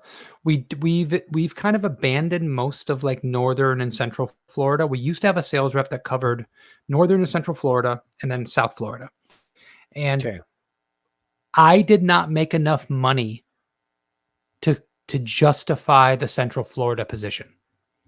Interesting. Right? So what I paid him and what I made off the sales didn't jive. Gotcha. So I had to. No, he actually, by the way, he left. He took a different position. Okay. His name was Tyler. He's a good dude. He took a different position, and we didn't refill the position because we're like, he actually lost us money in the first place. And I didn't pay him a lot, by the way. Right. I wish I would have paid him more. I couldn't, and I really couldn't, because every day he was on the payroll, we lost money on that position. There was just no real bites out there. No, even though he was out there trying to sling the beer and working his ass off, he couldn't justify it by the money that he brought in, right? The real dollars. So I have one sales rep who covers South Florida, and if he is the reason why we sell beer. The distributor has sales reps, and there are people who they walk into a bar and go, there are absolutely sales reps in the Gold Coast footprint. Gold Coast is our distributor, that will walk into a bar and say, you should have Barrel of Monks single in Havana. That absolutely happens. They do push our beer, but they don't push it first, and they don't push it every time.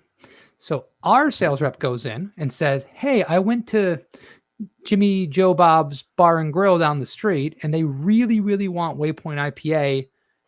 Can you please go talk with him on his next order day, which is Wednesday, and place an order?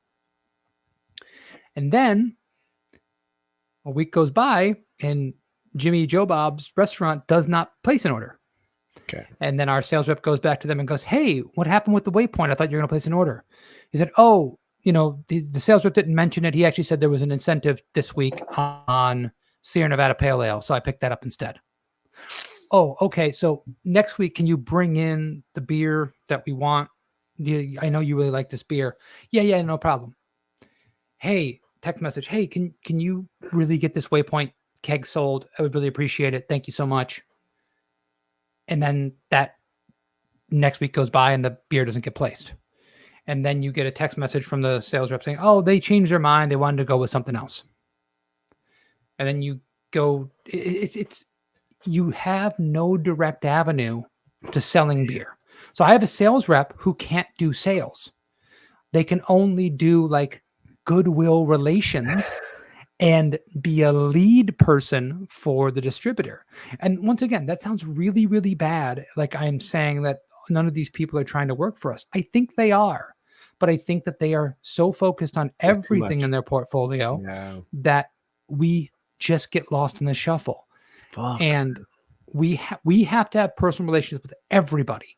And when we lose an account, a massive account for us, a lot of times we lose it to another beer in the distributor's portfolio. So the distributor is no sweat off their back. They're like, we still make money. And we're sitting there going, oh, wait, that account did 30 half barrels last year. For us, that's a massive account for us. Right. But to them, they're like, oh, yeah, I'm going to sell 30 half barrels of another brewery's beer. No big deal. They don't know how it affects us. They don't know that at a 2,200 barrel brewery, that's a big deal for us to lose that account. That can really hurt our numbers. And I don't expect them to think about us. But we have to think about us. And the people that work for us are responsible for thinking about us. And it reflects bad on them. It's a tough situation to be in. That's so interesting. I mean, it's like it's I get you're being very like kind to the distributors, and I definitely get what you're saying as well. And I think that's it's a better approach than being like fuck them, because it's not really helpful for the business, like to be antagonistic towards the only people who can sell you beer. But at the same token, it's like all I'm thinking the whole time is how is any, and I'm thinking there's not just Barrel and Monks. There's, like you said, 50 to 100 other breweries in a similar barrel level and a similar, like, you know, situation to you in this particular distributor. How is anyone supposed to win? Like, how are you supposed to grow? How are you supposed to keep things going in the distribution game? With the system as it is, it's like you're set up to fail. You got to hustle. You've got to have the right sales rep with the right personality that works their ass off and maintains relationships and is really buttoned up. I mean, really buttoned up. Like, you've got to have calendar reminders on your phone.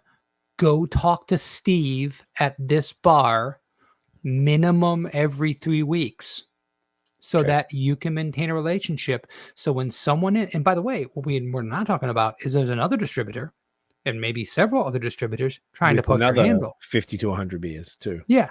Breweries. So we need to be so prevalent in Steve's mind that when someone comes in and tries to poach that handle, they go, I can't do that to this guy. I'm locked in. Raul was my guy. We got a thing going on. Yeah. You've got to have those personal relationships. And you notice what I have not said at all is beer quality. Because it doesn't matter. Throw it out the window. Is it what Steve at the bar likes? Is it what Steve at the bar likes? Is it what moves in his tap room?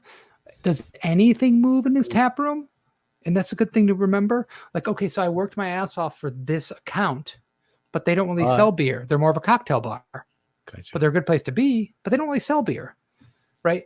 We have to, as a brewery, go, I could work my ass off for this one place that sells a little bit of beer, or I can play the long game with a giant chain who sells a massive amount of beer, but has a less likelihood of success. And which one do I have to work on? The internal conversations of where we place our focus, it changes with the wind sometimes because we're looking at what's in front of us. I have personal accounts in Boca Raton. There's an account that I got married at. I got married at a place called Farmer's Table in Boca Raton. Sounds great. It's an amazing spot. The food's fantastic. They had this cool little side room. And my wife and I got married in the same room that we had a reception. We got married in front of like 20 people in this tiny little library, as they call it.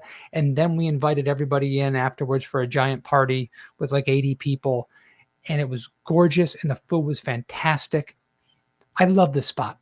It means a lot to my...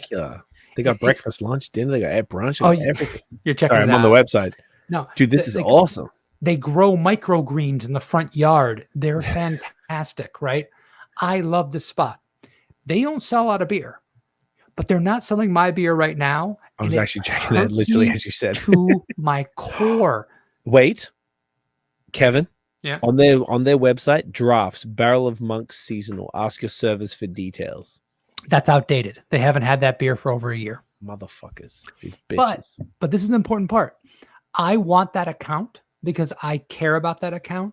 But if I make my sales rep spend hours of his day to get that account back, I've probably wasted my time. Because even though they're a great account, they make great food, they don't sell a lot of beer. Right. So, are you going to be there with everybody? Are you going to go to chain accounts where they don't really care about your stuff, but it's just there, so it's the only thing they can drink? There are all these considerations we have. This bar has 3 draft handles. I want to be there. I'm one of 3 options. This bar is a great craft account. They have 50 draft handles. Do I really need to be on there? Because they're only going to go through a slim every 4 months because they have too many beers. But if I'm there, there's also a perception of me being part of the craft scene. We fight with this all the time. Interesting. And there's no right answer. You go with your gut and you go, well, we need this account. This is a tastemaker account. This is the kind of account that people go into and they say, oh, this is a beer that's legit. Right? There's a bar in Del Rey that the sales rep that I had before the one I have right now, we'd always be on. Always. We're never on there anymore. I would have considered that a tastemaker account.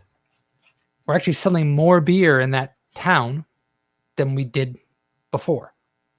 Did it really matter that we don't have a relationship with that account anymore? I'm not sure.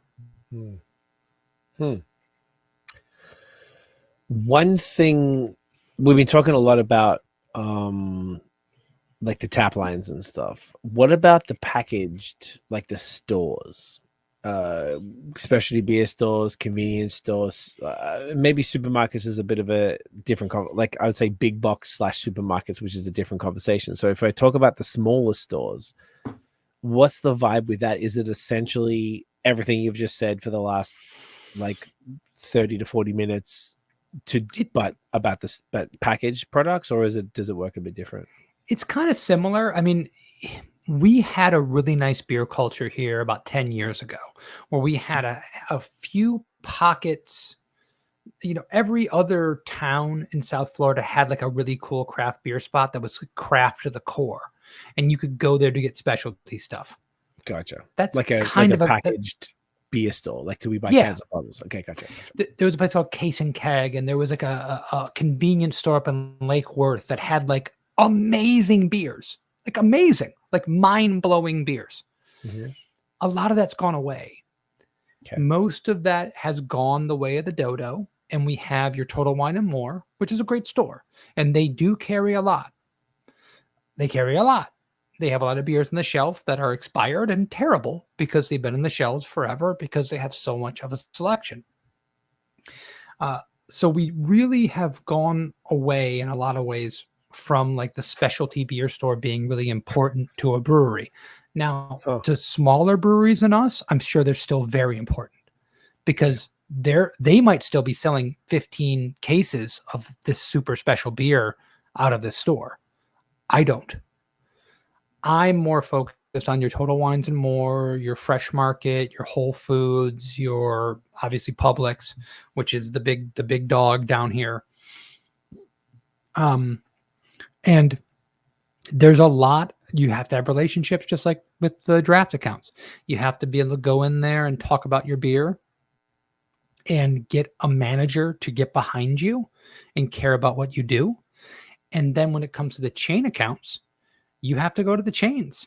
You have to go to the purchasing manager who lives in Ocala, Florida, and doesn't know anything about you. And you have to pitch your beer to them and say, why is it important to have single and Havana blonde ale with guava here in my stores in South Florida? I love that beer. That beer was fucking spectacular.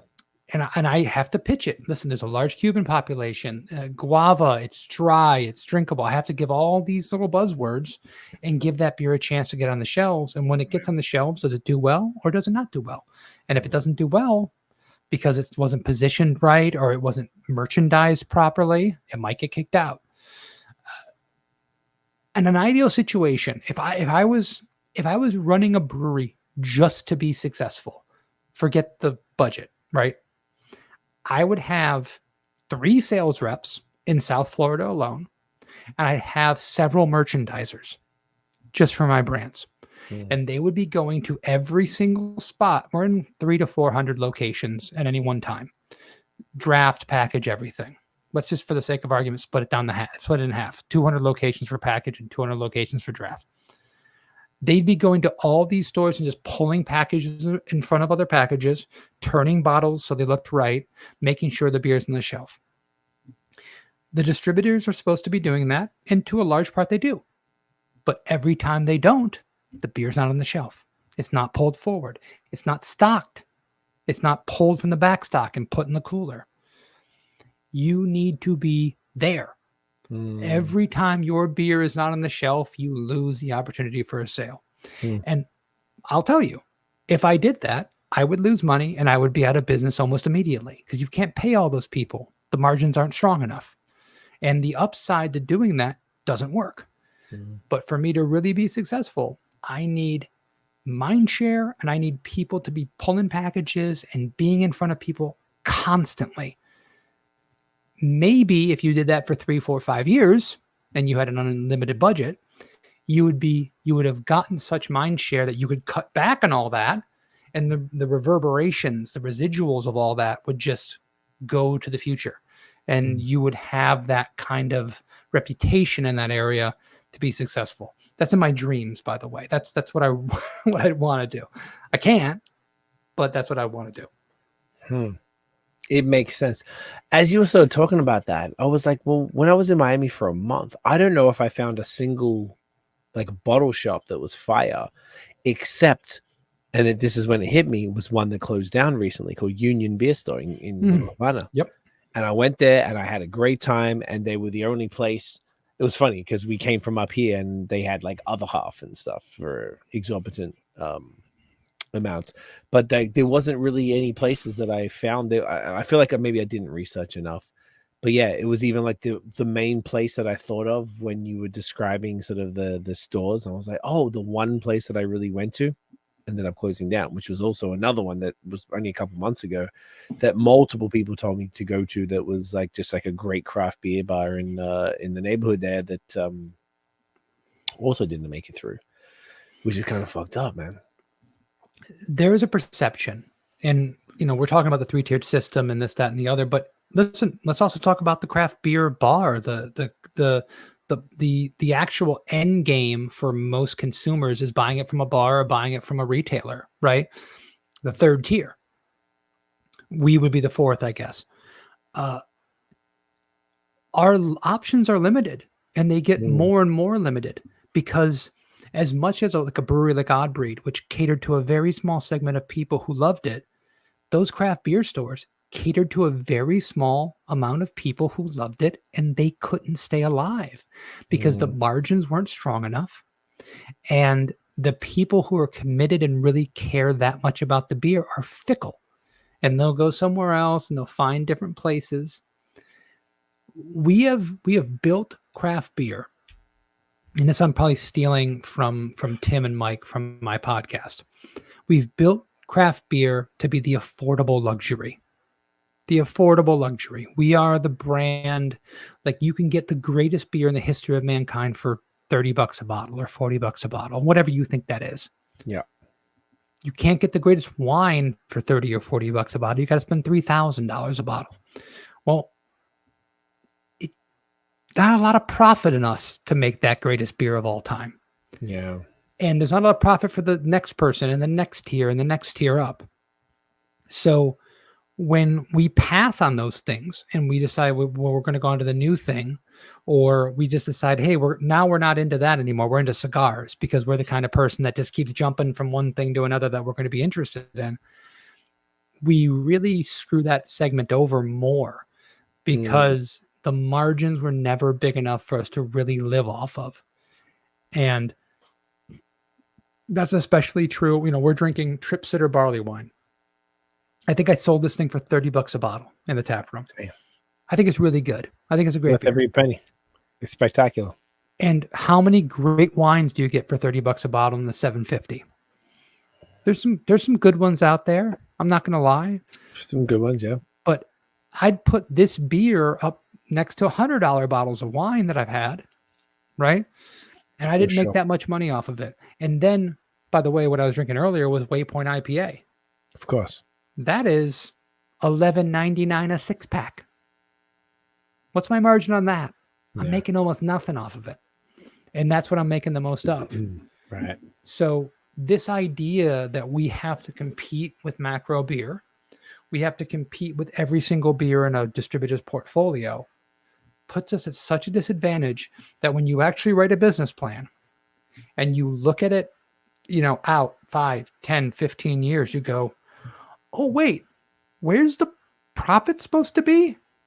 There's supposed to be green in here at some point, but all I see is red. At some point.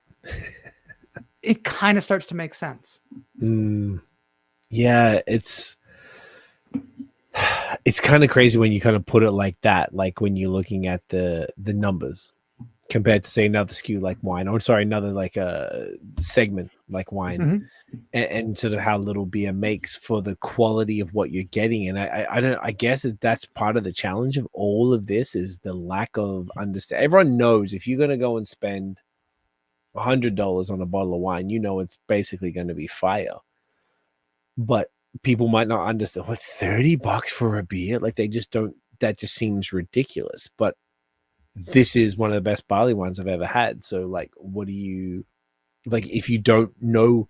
Maybe there's like a lack of understanding of the styles of beer or the breadth of what beer can be, which is probably the biggest disadvantage because craft beer has got to be only 30, 40, 50 years old, I guess. I don't know if there's ever been a definitive like start date if you want to start from. I think it was Sierra Nevada. Was it Sierra Nevada? No, Anchor. It was Anchor. I believe Anchor might have started in the late 70s, but it was mostly the 80s when Sierra Nevada started in the 80s. Okay. I wasn't sure if people were like, are we on to the next one? I'm just going. You were talking and I was just taking it in and appreciating it. And I said, you know what, screw it. I'm going to open this Parade of Souls because if I drink the rest of that Trip Sitter, I'm going to be dead before we get to it. Oh, I've only got like less than half a glass left of that one. It's beautiful. Honestly, this is all I got left. This is it. I'm going to finish this afterwards. I'm going to keep this aside. Thankfully, it's one beer that can get warm and she's all good. She is all good. She is beautiful. Now, this beer, I'm super excited about because, Kev, you and I went upstairs to the area of the brewery that you were talking about when I came to visit you in April last year. And you were like, what else do you want to try? We'll try. I had Wayfinder on tap, I believe, if I'm not mistaken. Did I have it on tap? I'm pretty sure I did. Fuck, I think so. Yeah, on tap. And then we tried a bunch of different beers. And then you were like, come see upstairs. Like, what do you want to try? I'm like, yeah, I wouldn't mind a stout because I've been in Florida I think I saw you a couple of days before we left. I was like, I've been in Florida damn near a month and I haven't really had any stouts. And you're like, all right, let's go. And you pulled this exact beer, the 2022 Parade of Souls Imperial Stout out. And this was so exceptional. And like I was saying off air, we drank it. I drove down. So I had to behave myself a little. And this evening I do not. So I was like, I really wanted to crack this with you on the pod again to drink this properly. So I'm excited. Can I not fucking pull this thing? I love it. You got the pulley thing. So, I'm having a trouble. So what I did was I made every beer you got extra special hard to open because I was like, this is going to be gold on a podcast one day.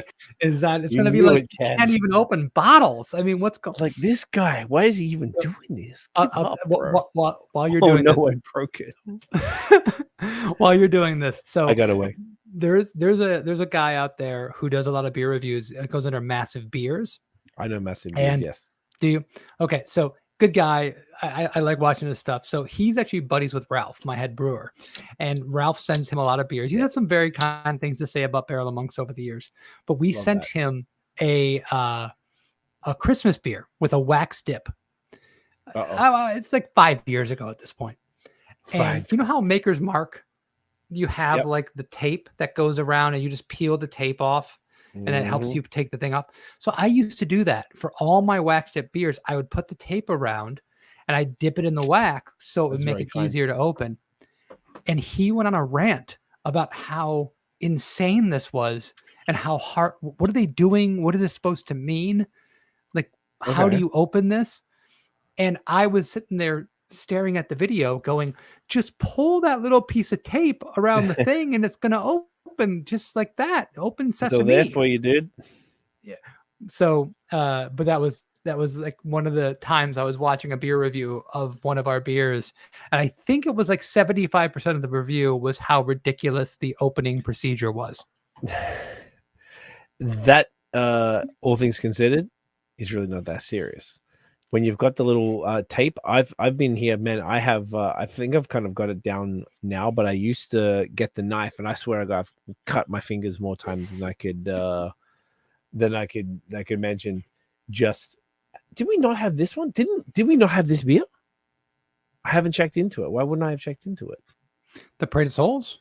Yeah. So when you text me, you said Den of Sins. Well, you said Barrel Aged Parade of Souls, which is Den of Sins, which I think is what we actually had. This is not that beer. This is the non-barrel aged version. Okay. Well, that's even more fun. That means I get to review it. I didn't know. I thought I'd had it. So I was like, I didn't need to like review. I much prefer to review it because then I get to take pictures of gorgeous Barrel of Monk beers. Okay. So we had Den of Sins. Oh, dude, that's... Yo, okay, hold up. Let me. I'll just make this very clear for the 7 people who actually know about these beers. Parade of Souls we release every year in October. It's our Imperial Stout.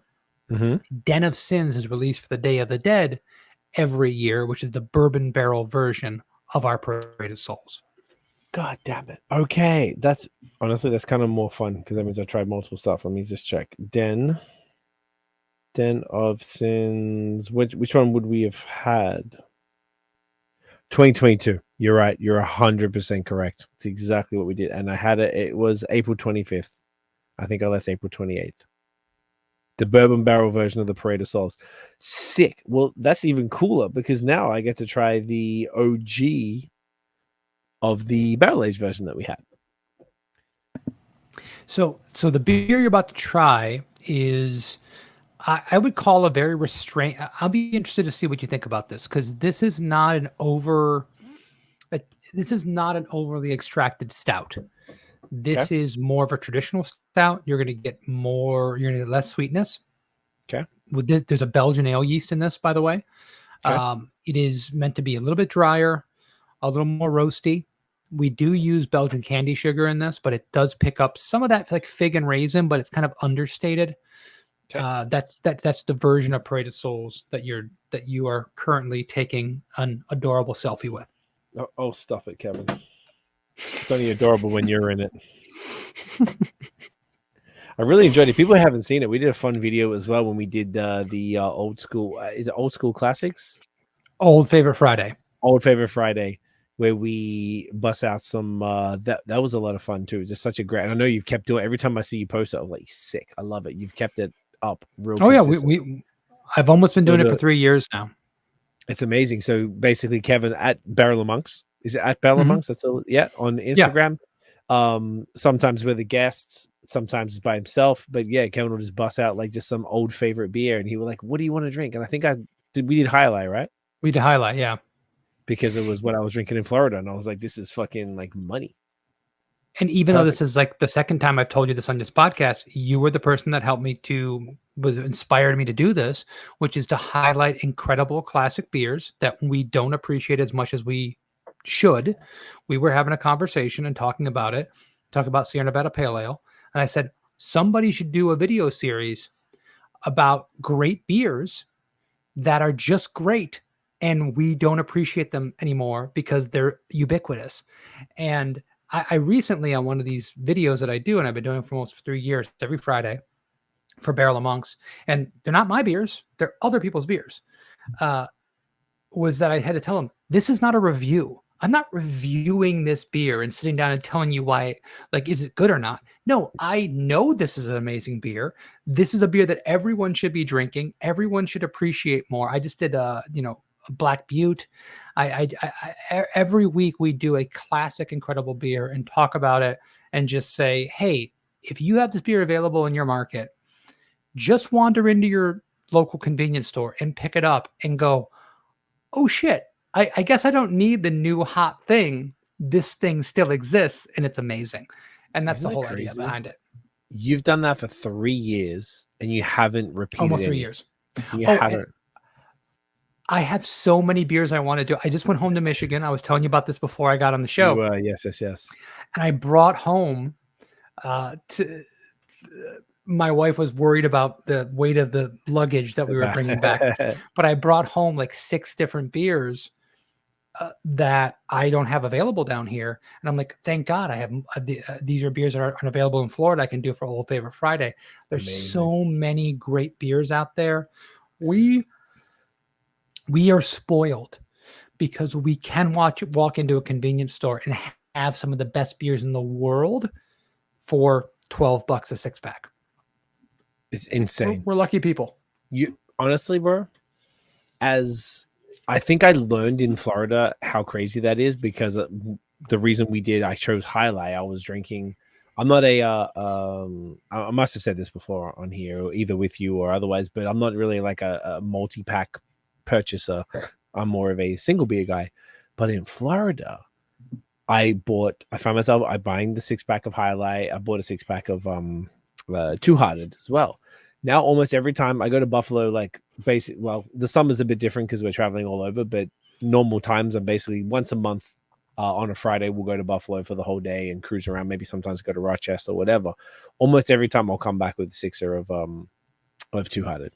And it's like, how can you go wrong? And more times they have all these fun stuff that I'm starting to become more like, yeah, I want to try a bunch of the one-offs, but I kind of want that Old Faithful to just keep in the fridge, keep in the cellar, just always like I drink it, replace it, and I've just always got plenty of stuff in there. And I kind of almost feel it was inspired by Florida and then like exacerbated with the Old Favorite Friday when we're just like focusing on it.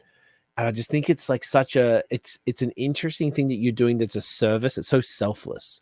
It's what you probably would say it's selfish because it's for Kevin, the human, but it's selfless for the business. The business, because you're like, I don't care. I'm going to tell y'all about these classics from this wonderful country that essentially invented craft beer. Like, it's so cool. And when you actually look at the possibilities of what's available, it's just, it's crazy. You can try, you got the best of both worlds at all times. It's just a wealth of riches. I mean, that's the thing. What we were talking about before about like beer being the people's luxury. There are so many beers out there that are just perfect. They're perfect. They're made so well. We don't need to have any more conversation about it. We can just say, this is amazing. Drink it. You're welcome. And those beers are widely available. And that's a wonderful thing. And I will say this, it is a little bit selfless of my business. And this is something that it's my project. I push this forward. There's a little bit of selfishness, just a little bit, in the fact that I feel like some of our beers are in that kind of vein because they're classic in style. I do want us to be associated with this kind of beer in some tertiary way.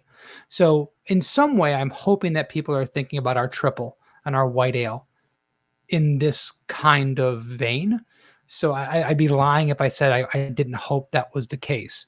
But at the end of the day, I just want people drinking better beer.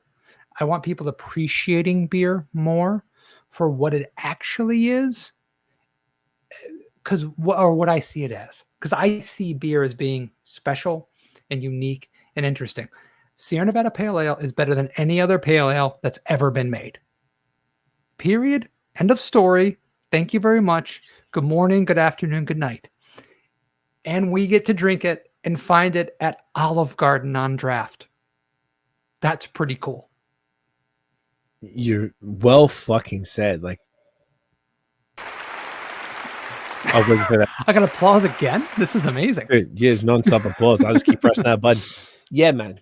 And that's a beautiful way to look at it. Like, I've noticed that, I don't know if we ever talked about this. I don't know. I feel like as time's gone on, I feel like, and I think COVID was playing a part of it, was that I feel like a lot of maybe a little bit more experienced beer drinkers are leaning more towards exactly that, like legendary stuff. You can't go wrong. You're not risking your dollar when you might have less dollars to spend than normal because everything's fucked and inflation's crazy and food is crazy expensive, and even like in Florida, insurance and property taxes and all this stuff. If you're gonna be investing money into beer, you want to have something that it's a bit more of a sure shot. And absolutely, you guys are 9 years old. Like, when you said that, look, I'm not even saying this just because you're here, but your beer is some of the best I've had as far as like the styles that you're doing. Like, I don't know if there's a better triple. I don't know if there's the better versions of what you're the wit. It's not even my vibe. I genuinely loved all the things I've had from Barrel of Monks. It's just been A1 spectacular, and you are not boosting that they should be in those considerations. I don't think it's rude or crazy for you to choose one of your beers for the Old Favorite Friday. I think it makes complete sense. They're perfect for that. Well, we talk about our own beers on a different series, and we do different things. I started a food and beer pairing series called The Perfect Pair about 2-3 months ago, and we are going to local restaurants and we're pairing our beer, so it's only our beer, with food. And I was a wine steward for many years. Food and wine is ubiquitous. People talk about food and wine all the time. People don't talk about food and beer, but nowhere near like they should. Food and beer pairings are amazing, and it's something that I'm very passionate about. So that's another little series we're doing. So if you're listening to this and you want to check out our social media, Barrel of Monks, just search it on any social media platform, you'll see it. But go to the YouTube channel. Those where the longer form videos are.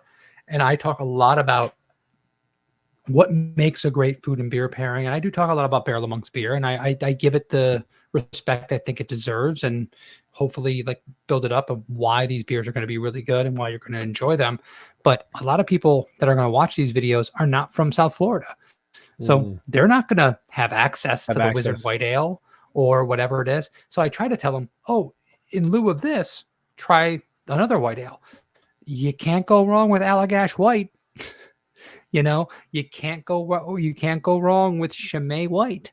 Like you can't go wrong with these other beers and these styles that are really, really well made that will also pair with these foods.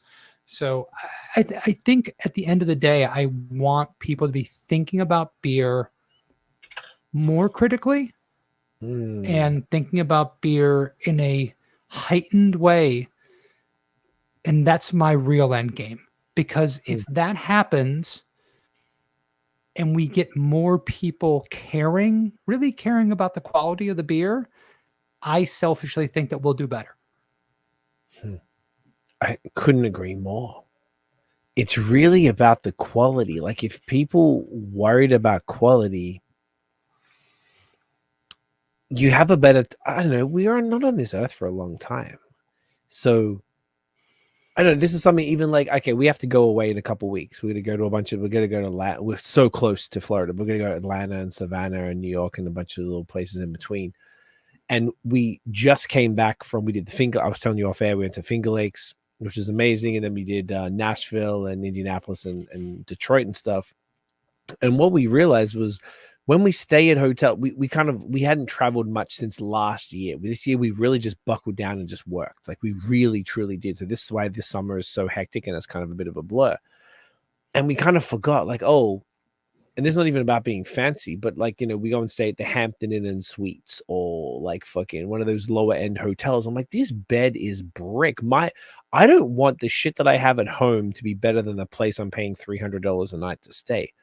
And I'm like, we really should be ramping that up a little bit. And just before we came on, we only got it confirmed today. So I was booking some of the accommodation. We're like, no. We off that. And it's not about being a snob. And I'm saying that to say the exact same comparison for beer. It's not like Guinness isn't okay. Guinness is great. It's lovely. But you know what's fucking really lovely is Parade of Souls 2022. Like, this is gorgeous. This is a spectacular beer. This is a treat. This is what makes you as a human feel alive. This is what, why shouldn't we treat ourselves? We're here for 80 years, maybe a little more if you're lucky. If we're lucky. And if you have the mental facilities, my grandfather's like 97 and he's got dementia and he's in a home, and it's, wow. I can't imagine how his life is. It's got to be fucking horrible. He doesn't know who my mother is when she goes to see him. Like, that must suck ass. So it's like, we have this short period. Nothing's real. None of this is real. Money's not real. Everything. Fucking enjoy yourself, folks, and treat yourself to the best. Don't think you should just drink PBR or no. Well, shade to PBR. Fuck PBR, but drink the good stuff. Just fucking do it.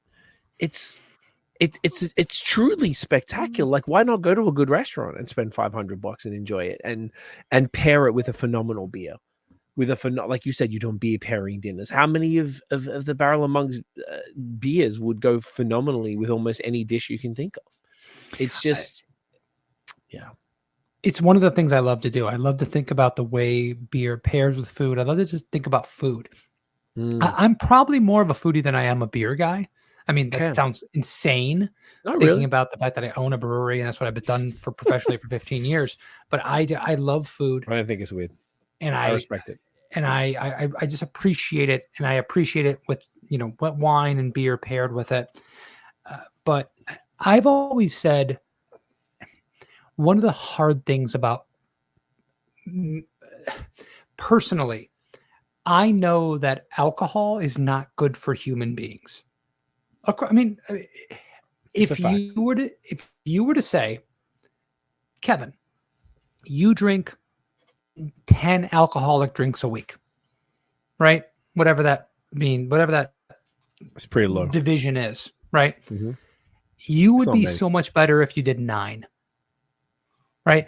And if you did 9, you'd be better if you did 8. And if you did 8, you'd be better if you did 7. That's just healthful. Like, this is just the way our biology works. So what I always joke about is, I make poison for a living, but I make delicious poison, right? The kind of poison. Is that the episode name? Delicious poison. But it's the kind of poison that, like, you're gonna feel good about drinking. Like, if you're going to indulge well. Don't indulge with crap. I want to indulge well. So this Parade of Souls that you and I are drinking, I think is indulging well. And would it be better for my body if I didn't drink this whole bottle? Yes. Will I? We're going to see. Hopefully not on this podcast, because then I would be incoherent. But I think it's important to understand. I think it's important to understand where we are and, like, the realities of it. But we need to enjoy things. We need to enjoy drink and food, friendship. We need to go to fun, exciting places. My wife and I just went to an omakase sushi place. Have you ever been to an omakase sushi place? Have not. Yeah, break it down. So, and this is new to me, by the way. I'm saying this like I'm some kind of expert. I'm nobody. I know nothing. This is like a place where, like, you get like 14 courses, and the sushi chef, like, they create the menu that day. They make it in front of you. They hand it to you, and you don't pick anything. They just give you food. If you ever seen the Netflix movie Euro Dreams of Sushi, mm-hmm. I watched that on a train going from Denver to San Francisco on my honeymoon. And all we wanted was to go to a place where someone would charge us vast amounts of money to give us food. And we didn't find that place because we were just, 30-some-year-olds hanging out in San Francisco, and we asked for the nice sushi place, and they sent us to a hole in the wall. But I've always wanted to do this. For my birthday, we went to this omakase place and had like 14 courses, and they gave us some of the best food I've ever had in my fucking life. it was an experience. It made me feel like I was alive. Like this person is just giving me something. And it was made with care. And yeah, maybe they do this. Maybe they don't change the menu up. Maybe this is just completely generic, and every person gets the same experience. Doesn't matter. I never got it before, and it blew my mind. And my wife and I took pictures of the food, and we ate it, and we talked about it, and we talked about the textures and the flavors, and we were just enamored. We were in joy about what we were doing. It was wonderful. It's the kind of thing you remember and you talk to other people about. I want beer to be talked about in that same measure. That's what I want. If I can do that, even to a small segment of people, I've done my job. I love that so much. I align so incredibly. That sounds incredible. Sushi, if I could say, probably my favorite cuisine would be sushi, maybe followed quickly by Jamaican food, perhaps. But sushi, like raw fish, that's why Florida is beautiful for us, because it's so close to the ocean. Everything was fresh and lots of that stuff. And that's what it is, man. Like, and I feel like maybe that's the missing link, is that people might not see beer as this special, beautiful thing. There's still that, I don't know if you remember, there was always like that sort of thing against beers in cans. If that's why beers were in bottles for so long, perhaps that's why you guys started in bottles, is, you know, beers in cans were biased. People were biased against them and being like cheap, crappy. And do you know what? They weren't wrong, because before craft beer, I imagine Sierra Nevada and Anchor were in bottles in the 70s and 80s. Is that fair to say? I know Anchor was. Yeah. So what was in cans? Budweiser, PBR, Miller Lite, Coors Light, Coors Banquet, Miller High. Oh, Miller High Life maybe is slightly in those clear bottles, but you know what I'm saying. They always had both. I mean, they always served both segments. There are still people that were like, I only drink Budweiser in a bottle because it tastes different. I mean, it's like Coca-Cola, I guess. So, I mean, yeah, cool. Sure, it's same level of product. Yeah. Mass produced. No beef. If you like it, you like it. It's cool. But this is what it's almost like like the people who are just like, nah, I go to, like, I don't know, whatever the chains are. You meant like Applebee's or some bullshit like that. Like they just and they would drink some pedestrian mainstream stuff. And like, that's fine. I'm not like, I don't really have a lot of beef with it, but I just feel like kind of what you said, like it's the spice of life. I'm like, we're not getting any younger. And I know life is hard and things are crazy, and both American governments are going, you know, it's the election year, and Canada's crazy, and I'm sure the rest of the world, and there's potentially World War III and all this crazy shit. I'm like, drink and eat the best you can. Like, what more do we have? What more do we fucking have? You can buy all the shoes and clothes and stuff you like and all this stuff, but enjoy these things. And these things are like kind of, you said earlier, like affordable luxuries. It's truly what craft beer is. And like, if these bottles are $30 a pop, I could not feel more like I received the value from these bottles. Like, this is a joy to consume, and we're just chatting. This is just having a great conversation with a friend. This is not even sitting there with a meal and doing a thing. Yeah. You know? By the way, I'd love to make you a meal. Here, we'll make it back down here again. Well, first of all, we're going to go to Take Omakase, and I'm also going to make you an incredible meal because I like to cook. But I did not know that. I'm psyched, Kev. I'm psyched. But, you know, the important thing, you know, in talking about all this, it's really important not to denigrate anyone's choices and what they enjoy. I was just home in Michigan visiting family. Some people I haven't seen in over 20 years. I brought a cooler full of really good beer. Are you familiar with Shorts at all? Shorts Brewing? No. Out of Michigan? No. So they've done a lot of like the peanut butter and jelly stuff and a lot of like the adjunct stuff over the years. Like stouts and stuff?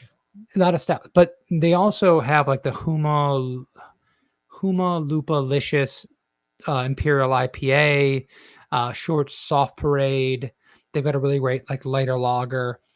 They've been doing beer in Michigan. At the website now.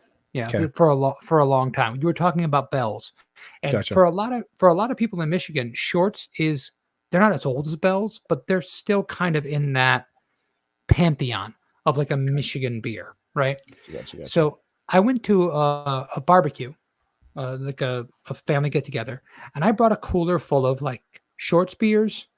I brought a cooler full of good beer because I wasn't going to bring my beer because I'm not going to send it and spend several $100s to bring cases of bottles up to Michigan. That would just be stupid. But I wanted to bring some good beers in case anyone wanted one. And there were 70 people at this reunion. And I was drinking good beer the entire time. Not a single one of those people ever said, hey, that's Shorts Imperial IPA. Can I have one of those? When I'm at most of the functions that I am in South Florida, at some point, someone will go, hey, can I have one of those? That's a great craft beer. I'd appreciate one of those. Interesting. So I was in a group of people, all of which were drinking Budweiser, Bud Light, Miller, Coors, whatever it was. And they were all happy. They were all really enjoying what they were drinking. They had no interest in what I was drinking whatsoever. At all, eh? And that wasn't terrible. Like, part of me was like, hey, you should try this. But would they really have enjoyed it? I don't think they would have. I think they enjoy what they enjoy. All it is to say is that our interpretation of what that indulgence, what that enjoyment isn't always true for all people. Sometimes people think the local greasy spoon or the chain restaurant is the indulgent great thing. And I'm not pulling that out of their hand. I'm not going to say that's wrong. Right? I just think we have to have a little bit of a level head on those kind of things. Because whatever people's indulgences are the things that they enjoy, the things that they enjoy. And there's nothing wrong with what people enjoy. I guess at the end of the day, that's really what it is. But it's almost like you feel like, I need to show you this stuff so that you know what you're missing, and that I'm getting such incredible joy from this product that I want to share this product with you. And once again, it's not shitting on anybody's decision and stuff, but it's also like, oh man, just like my mother-in-law is Jamaican and she does not like sushi. She would take sushi and she would go home and cook it, type of thing. Yeah. And there's nothing we can do to do it because she was born and raised in Jamaica, and that's just not a thing out there. And I respect it. And we've been I've taken her to tons of breweries. She's bought an Alchemist t-shirt from Vermont. Like, she's getting the vibe. She gets it. But it's, it's one of those things where people can only go, I can show all these different craft beers, and Jamaicans typically grow up on Red Stripe, Heineken, Guinness, and she'll be interested and she'll try anything I give her. But when it comes to raw fish, she's like, whoa, relax, my guy. So it's, it's one, it's so interesting. It's just one of those things where you can have all these fire beers and you be in Michigan with local Michigan stuff to be like, hey guys, and nobody's interested. But if you did it back in Florida, then everyone's like, yo, can I get some of that Barrel of Monks right there? It's odd, hey? Enthusiasm is infectious, and we should be enthusiastic about the things we love, but we should never let our enthusiasm trump our humanity. We should never let what we care about the most and what we're enthusiastic about, like, make us look at other people in a denigrated way. Just because they don't love the things that we love, doesn't mean they're wrong. Doesn't mean that they don't like food or don't like beer or don't like whatever, right? They like their things in their own way. All you can ever do is just open things up. Hey, would you like to try this? Hey, you're drinking a light lager. Let me give you a really, really good light lager from Shorts Brewing, because they make one and it's freaking great. And maybe they tried and they just go, meh, doesn't taste any different to me. And that's fine too, because they tried it. I have a going on 7-year-old son. All I want him to do is try something new. We go about the 3-bite rule from Pete the Cat, which is, anyone who has a kid hopefully knows Pete the Cat, one of the greatest TV shows of all time. Okay. Have a bite, try it. Just try it. And if you don't like it, I'm not going to force it down your throat. Why would I do that? I love you. Have it. You don't like it. You don't like it. Like, give it a little try. Maybe it opens a whole new world for you. Maybe it doesn't. Maybe this just seems like another inconvenience to you. That's fine too, but you tried. We should treat more people like we do 7-year-olds. Tell me about it.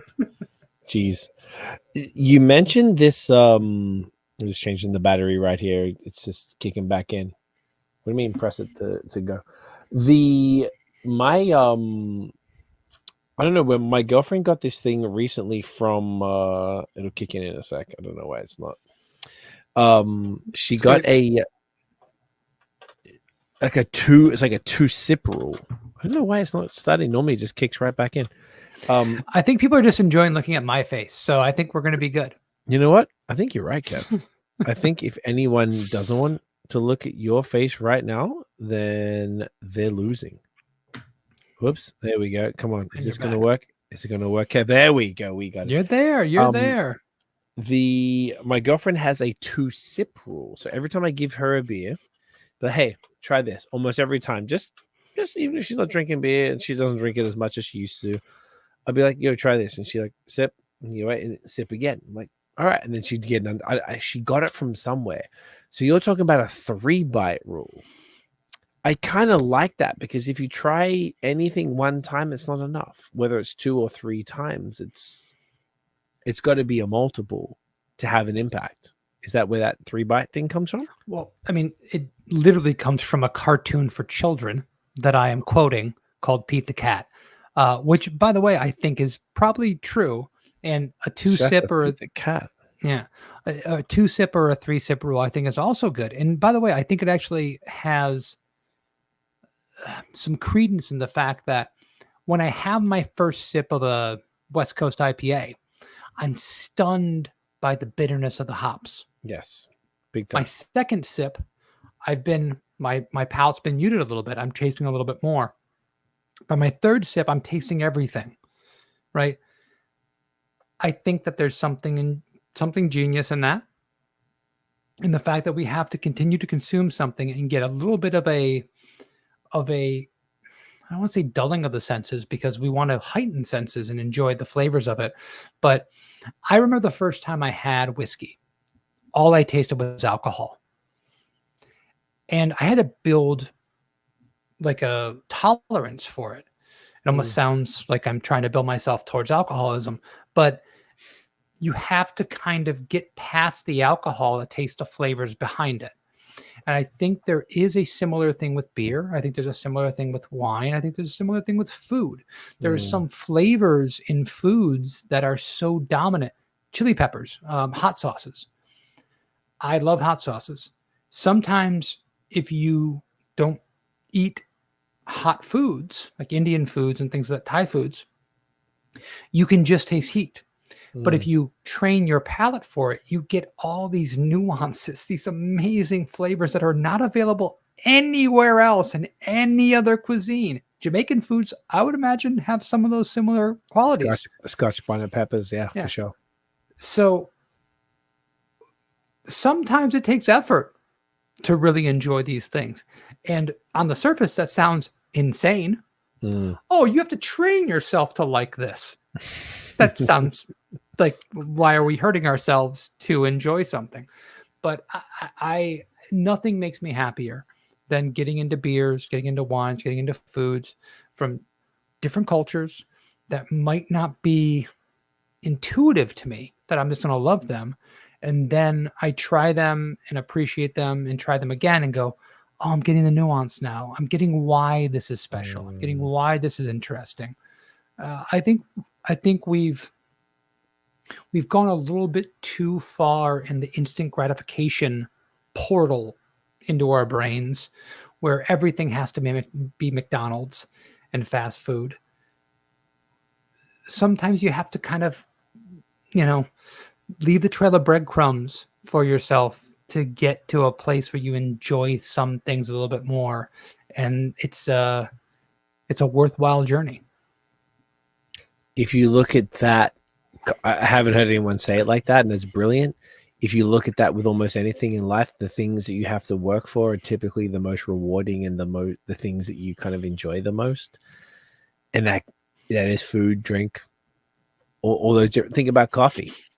Like I'm from the town that invented third wave coffee, from Melbourne, which is not a town, it's a city. But I didn't discover coffee until I was in Montreal. And now coffee, like if I'm honest, I would take a oat milk latte over a beer any day. I think an oat milk is the greatest thing of all time. Nothing makes me happier than starting a day with an oat milk latte. It's the greatest fucking thing. So but it took some. I used to drink hot chocolates. I didn't like the bitterness and I was just wasn't really my thing. But after here, I can't even remember how I got into it, but you slowly would be introduced in some sort of sweet sugary way, which is the equivalent of a macro beer or mainstream sushi or something like that. And then you sort of like, okay, I get the point of this. Okay, let's go a bit deeper. And then you start to try the bit more hectic stuff, the $10 bottle of wine. Now we're going to the $20, like cool. And, the beer, and you start to, let's experiment with a few different styles. Oh, a Guinness. Oh, that's crazy and dark. And now it tastes like literal creamy liquid for any beer drinker. And it's just one of those things where you just keep going down that little, like you said, like follow the breadcrumbs, go down that little garden path. And then all of a sudden you're in this world of flavor that's, fuck, man, it's impeccable. And it's so cool. And it's sort of like, it's one of those things. It's the small pleasures of life. And it's not to deny it. We're in the West. We're all of us, anyone making over 30 grand a year in the 1% of the world. So, we're all have no real reason to complain in the context of the global context.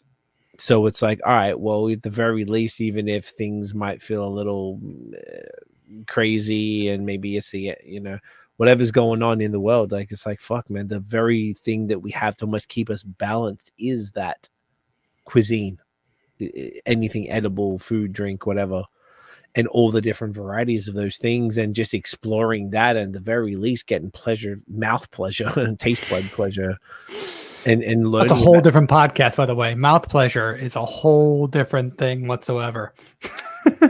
Is that the title though?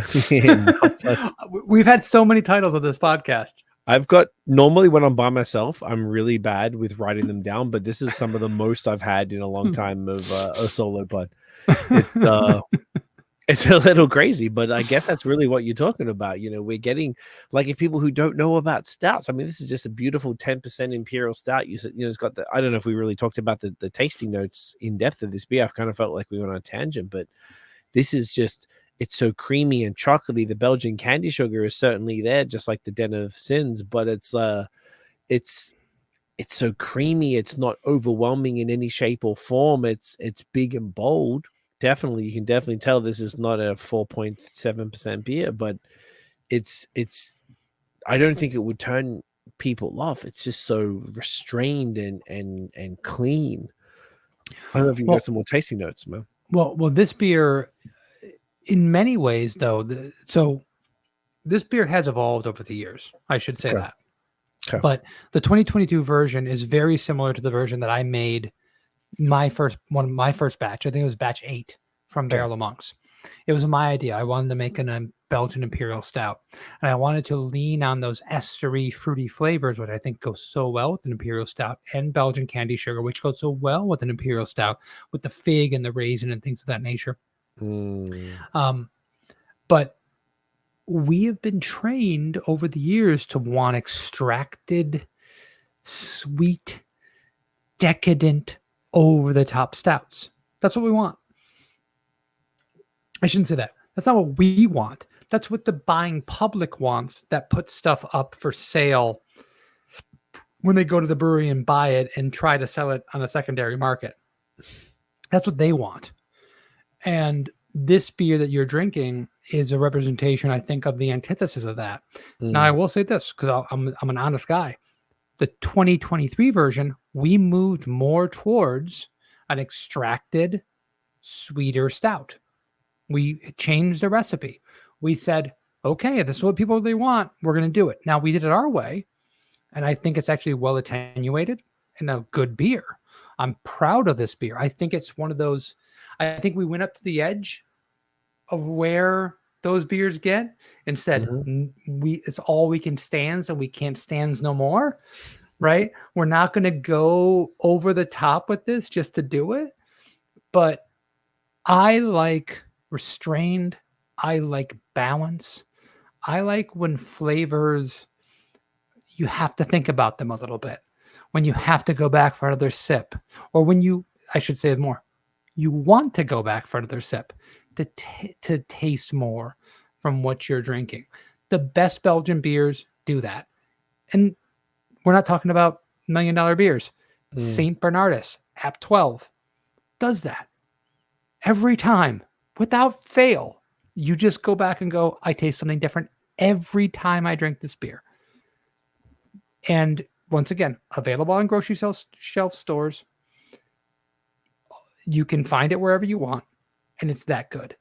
That's the goal of the beers that we're trying to put out, and I'm glad that you felt, in at least in a similar way in some ways, about the Parade of Souls that you're drinking.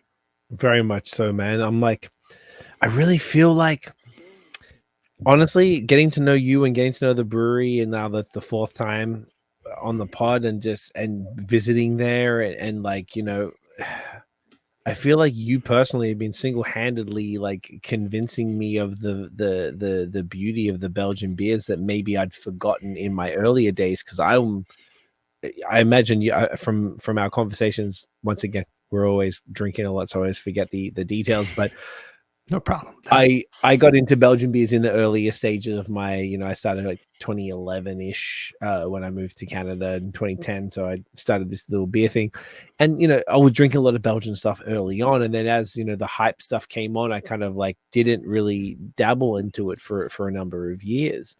And I feel like really what Barrel of Monks has done for me personally is just reintroduce me to Belgian beers in a way that I didn't realize how much I enjoyed all of those, the different elements of it.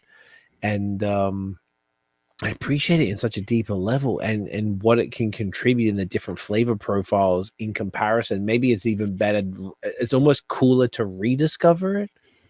Like, it'd be dope if you're a newer craft beer and you're just experiencing Belgian beers through Barrel of Monks.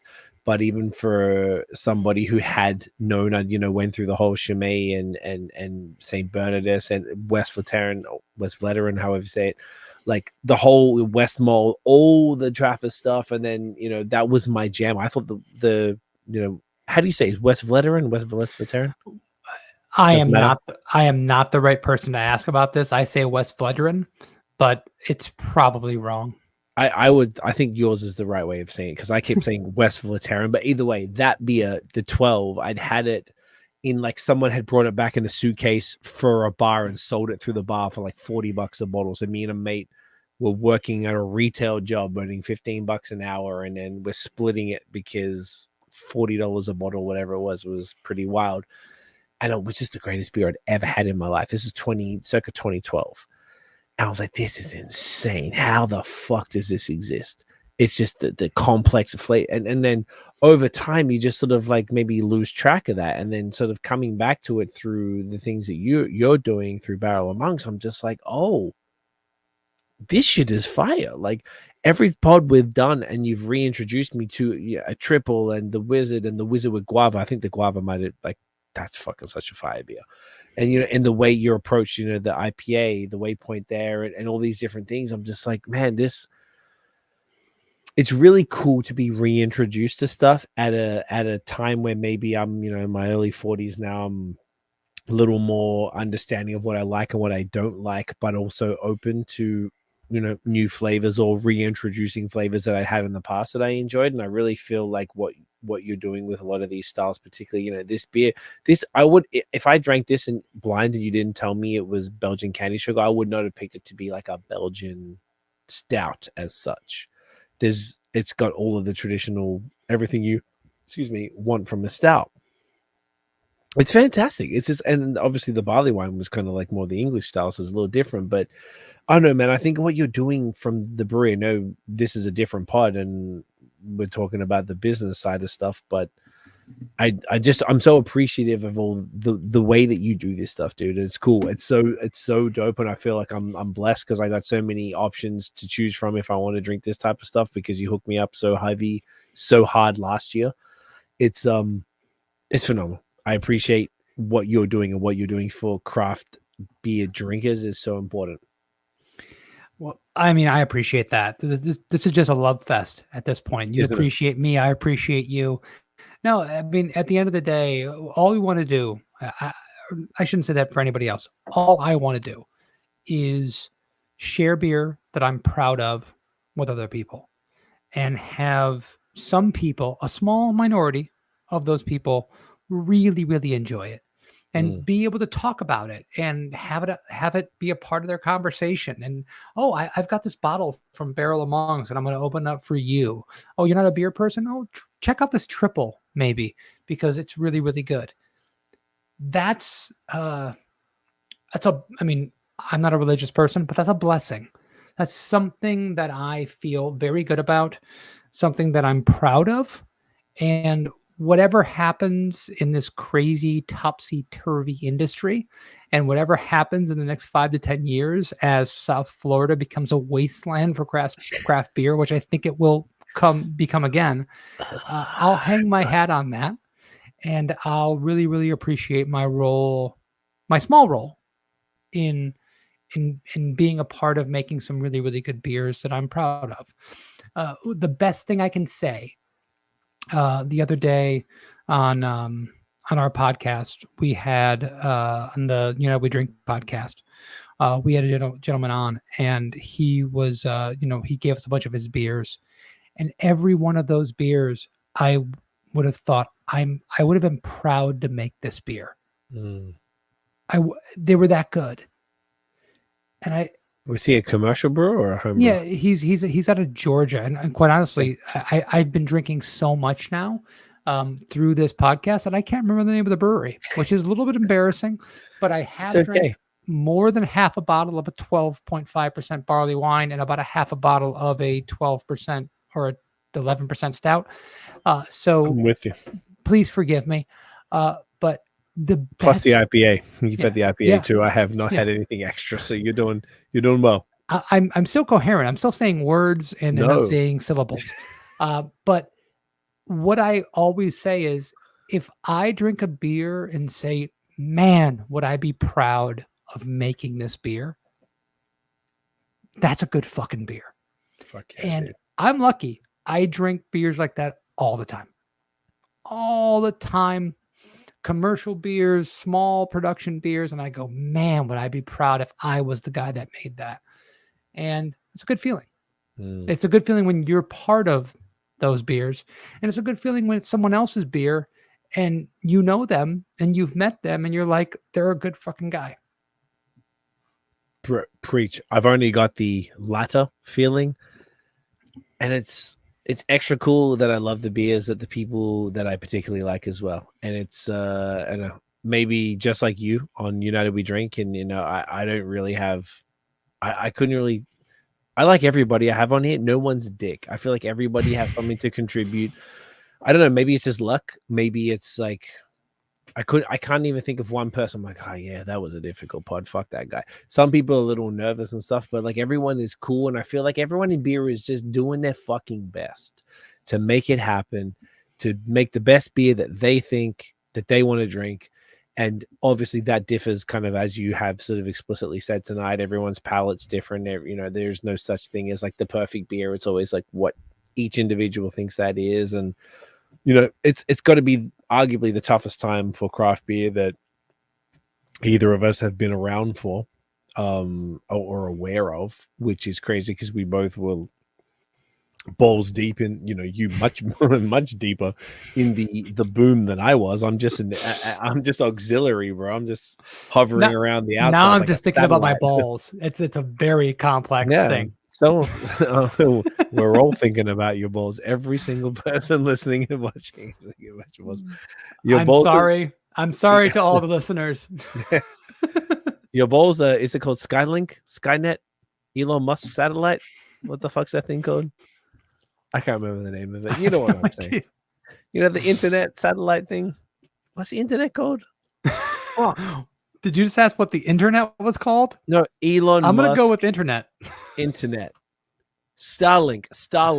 Your balls are Oh, Starlink. I know about Starlink. You're right. Yeah, I've heard of that. The satellite balls. I'm not sure what that does with my balls, but how I that guess relates. Dude, I think you've drank more technically. I'm like, this is empty. And this other one is half empty. This is almost like this is a little. We're both going hard. We're going hard is what we're trying to prove to you guys. We're both hard. So what I'm saying is, Kevin, I forgot what I was saying. That's okay. We were talking about bowls, people sitting around, beer. I don't know. It's an interesting time to be in beer. And anyone making a go of it right now, I feel like anybody should have a ton of respect for. It's got to be one of the roughest times in the recent history, post boom, to be into beer. There's a lot of closures, like we started off the episode talking about, whether it's in Florida or anywhere else. And there's still a lot of phenomenal beer, and there's a lot of incredible breweries that need your support now that you've so kindly broken down how that 3-tier system works, and how difficult it can be for different breweries in different states, and talk about America, but the things aren't too dissimilar. I would imagine in Canada, I already made some of the comparisons. I know Australia and Europe and things like that. It's not it's not completely foreign. Like it's a system that kind of applies everywhere, and a bit of like oppression towards the breweries and difficulties in an already difficult time where, all of these restrictions are from 100 years ago when, because like I said earlier on, I was just in Tennessee and they were explaining prohibition and everywhere's got moonshine and blah, blah, blah. I'm like, all of these rules were from the 1920s. It is 2024, and these fucking idiots are still keeping these insane antiquated is the kindest possible way to say it, like laws going. It's just it's so bonkers to me. Like, I can buy marijuana and it's mailed to my house, Kevin, and I can drive over the border and I can go to our good friends in Detroit and it's legal, and I can go to a weed spot and buy it. I can drive the other side to the private bridge with my Nexus pass, and I went to a weed store. I do have to pay cash, but I could buy weed in New York State. I could drive down to Nashville, and I'm going to buy weed in Nashville. But if I took marijuana across the artificial land border, the world's longest unprotected land border, Canada and the US, I took marijuana from a legal country of Canada to the legal state of Michigan or the legal state of New York, I am fucked. But I could take a 6-pack of beer and I'm sweet ass. Like, it's all insane, bro. All of this shit is insane, and it's all fake, and it's just so it's an interesting thing that we're all dealing with right now, and that's probably what this business of beer thing. There's a level of frustration of the absurdity of the reality of human beings in this specific realm right now, and there's a lot more complication than anyone realizes, and yes, there's a small minority, but to us it's a lot of people will reach out to us and say, why don't we have your beer available here? We want it here. As if I decided not to. We want more of your beer in Gainesville. I wish it was there too. Yeah. I just don't have the magic wand. I can't dream of Genie, make it happen. I need a distributor that will line up with my principles and what I want to do. That was a very 80s reference. I like that. No, I mean, I grew up with that too. We're the same age. So that's what I'm here for. Nobody outside of the industry knows what we go through. And I'm not saying that to like bear a cross or anything, but like, we're trying. We want our beer to be available to as much people as possible. We want to spread the gospel, but there's only so many avenues. There's a lot of hurdles that we're going to hit every single time. And we're never going to be Molson Coors. We're just never going to be them. So when you say like, it's somehow your fault that your beer's not available, we did our best, and we're doing our best every day, and we'd like it to be there. We're proud of it. We want to get out there and let everybody try it. The marketplace of ideas, try all the beer, make this beer more successful. But there's a lot of things that are going to happen in between the implementation of the beer and you enjoying it. They're going to kind of hinder that progress. As you've painted explicitly this episode. Yeah, man, this has been really great. I really feel like you've painted that picture of how this system works and the pros and the cons of it, which is great. I extra appreciate the pros because I'm an optimistic person also, and I feel like you do need to acknowledge the positives whilst also lamenting the cons there. And I think that was very authentic to do that, and I appreciate that. And I imagine there's a lot of American drinkers and people who are in the industry listening or watching who are just like, yeah, man, I feel that shit is fucking crazy. Or the people in Canada are like, oh, okay, that works a little bit different. But just people, seeing how, these things work, I think is just like, I think it's really valuable just for the overall, the conversation of how this goes. And hopefully, legislators were, different industry bodies, the BA obviously in the States, and you got the individual state guilds, and over here we've got the federal Canadian one, we've got the provincial guilds as well, doing the work to make things fairer taxation wise and distribution wise, and just helping breweries to help themselves and stop these archaic laws restricting sales of something that, well, you're right, you did tell yourself something pretty funny, something like a poison, what'd you say? You said something very funny, like a poison salesman or something, or a delicious poison. I said that's what I do. I sell poison for a living. It's a valuable part of society, and it keeps it going, And do you remember when COVID happened, all the lockdowns? What was allowed to be kept open? The fucking liquor stores, because people that were worried about people not getting their delicious poison.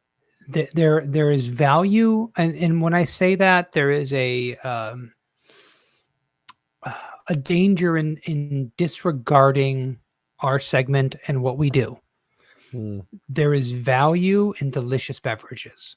There is value in alcohol that is shared across segments of society. I have great joy and remembrances of drinking some of the best wines of my life with other people. There's value in that. There's no doubt. I acknowledge that. I just also understand that it is alcohol, and we have to be realistic about what the end game of alcohol is.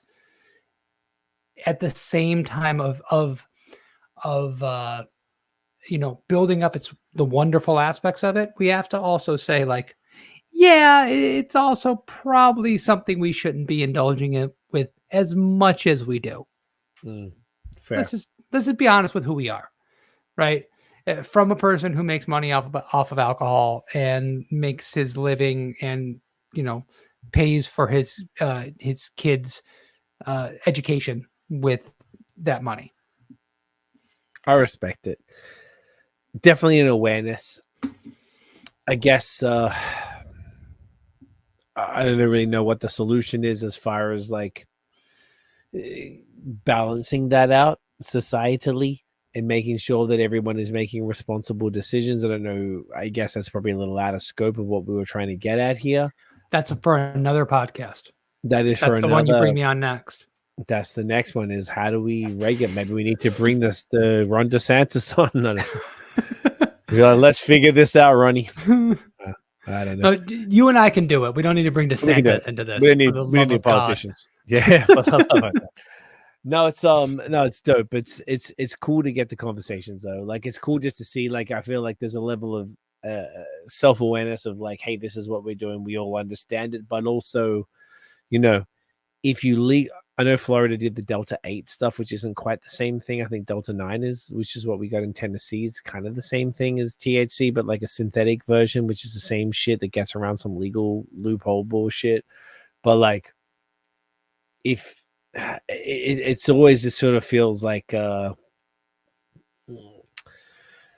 political hot potato type of thing, where they're sort of like going between like the alcohol rules and then all of a sudden opening up, tightening alcohol things, or keeping ridiculous ones, but then opening up whole new things for cannabis, which I'm all for. Like, I'm all for like freedom of accessibility to stuff, because like, you go to places like Savannah, Georgia, you can drink in the streets, Las Vegas, Key West, Florida, fucking wherever, all those different cities where you can just drink wherever, and you're like, oh, people aren't just dropping dead, hey? Oh, okay, cool. All right, so that's probably one thing. Maybe we can just sell, you can walk into a bar and go, give me a Youngling to go, and you're good. Like, there's that thing that just kind of like pisses me off when I see that exist. And then on top of that, you got different places. Obviously, America's still working on the whole federal legalization for cannabis, and you just see this, like, I don't know. I'm all for just let us make our own decisions. Let us make the choices, and it's fair. Encourage people to make responsible decisions. I'm not for irresponsible decisions. I'm just saying, like, let it, give us the knowledge to make responsible decisions, but like, let the producers do their thing, and maybe you restrict some things or whatever, but just like make it a little easier. And there's a lot of people who are I saw some numbers and I don't remember them recently. We did put it in a podcast not so long ago, but like and this was just Ontario numbers, the volume of households that are supported, and I wish I could quote them off the top of my head, and I just don't recall, but it was something insane. The amount of households who were supported by the craft beer industry, which is significantly above the macro beer industry. The craft beer industry supports way more households, and there's just way more money, period, going back into the economy from all of that, according to the studies that I saw.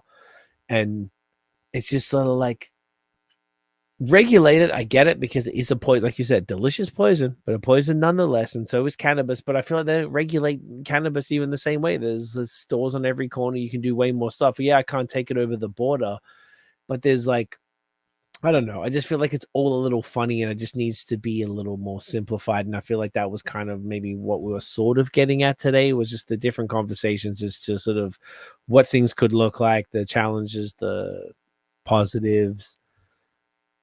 There's a lot of work to be done, I guess, everywhere is really what we're saying. And, we're going to work with what we have.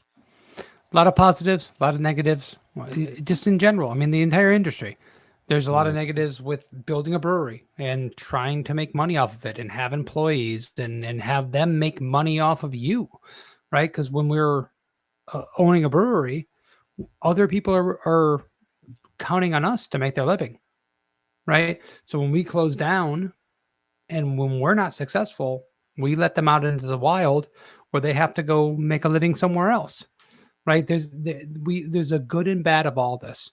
We always have to follow this and be cognizant of that. It's just a really difficult position, and it's not new. I mean, everybody that owns a business has to deal with that, but it's something that we have to be really present with. No, it makes sense. And look, to bring it on home, Kev, this has been great, man. This has been like really cool to get the context of the landscape, of Florida right now. And this the very much more personal example of Odd Breed. And obviously we had you and Matt on the pod, and fortunately I've still got a few bottles of Odd Breed around now. I kind of feel like how Jesus Christ, I should go keep those bad boys for a bit. You can get a lot of money for those. Sell those things online, my friend.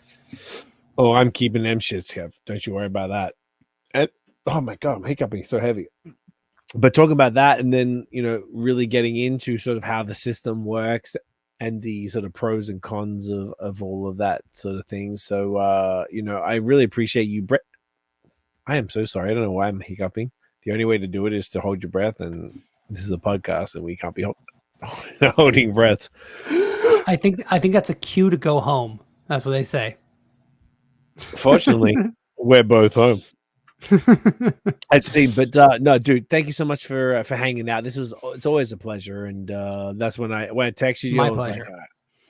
like, it's really cool, and I really appreciate your perspective on all of this, and just sort of the way that you look at it. I feel like is really balanced, and I feel like that's what people need to hear, is that kind of like balanced approach to. I feel like who's taking the guy seriously who keeps hiccuping?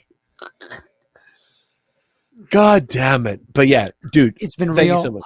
I appreciate you asking me on. I mean, seriously, being on the show has been a lot of fun. I love talking to you. I wish, I mean, if you were local, we'd just be hanging out, having beers like on a regular basis. But we get a chance to do this, every so often. And I really, really appreciate it. I love talking to you. I love talking about good beer. So thank you. Dude, you're a champion, and I agree wholeheartedly. And Tiff and I were talking, like we were. That's why we went to Nashville. We're trying to explore America and see, where we mess, because we went to Florida for that month, and we're like, oh, we fucking love Florida. And then we're like, all right, let's see a little bit more of it, because we were like, all right, we could just keep going to Florida so easily. And no, we're very excited to get back. We've been talking about it a lot this year, so it's been extra cool to chat and share these beers with you that you gave a year ago. So it was extra cool that we're able to do that as well. Where can everybody find Barrel of Monks online? I mean, literally just search Barrel of Monks. I mean, we're the Barrel of Monks on Instagram, Facebook, YouTube, our website, Barrel of Monks. Just search that. You can also listen to me talk about beer every other week on the United We Drink podcast. So you can actually search that as well. You can find that in every single podcast app. So those are the two places to find us. It's beautiful. I love it. Kev, once again, thank you so much for coming through and dropping these gems. This has been truly fun. So this is episode 5, Business to Beer Pod. Stick around. We'll wrap up off air. But Kev, yeah, once again, thank you so much. Guys, thank you so much for watching and listening. If you enjoyed the episode, smash the thumbs up, hit subscribe below, hit that notification bell so you know when the new drops. Follow us everywhere at BAOS Podcast. So check out the long form audio where you can hear attractive gentlemen like Kev. You can see. I don't know if you knew, Kev, but I only found out, put that hair back right there. On Spotify, they let you upload the videos these days. You can just upload them on Spotify for podcasters, which I only found out from, was it Kelly? Someone he told me not too long ago, so I started doing it, and it was fucking awesome. I was like, no, I was on someone else's podcast, on Podmatch, where we met, and someone told me, like, yo, you can just upload it now. So now I upload all of the videos onto Spotify, so it's people can see it. So just a heads up in case you guys do video. I'm not sure if you do, right? Or you guys just audio? We're just audio. Well, then don't fucking worry about it. But if you ever do video, you got the option. At some I don't point. even know what. At some point, yeah, it's whatever. Who cares? It's a podcast. It's audio. Who cares, right? Fuck. But anyway. Kev, you're a champ. And I really have to go. You message now. I gotta go too. All right, guys, we'll see you in the next one. Peace. Cheers. Bye.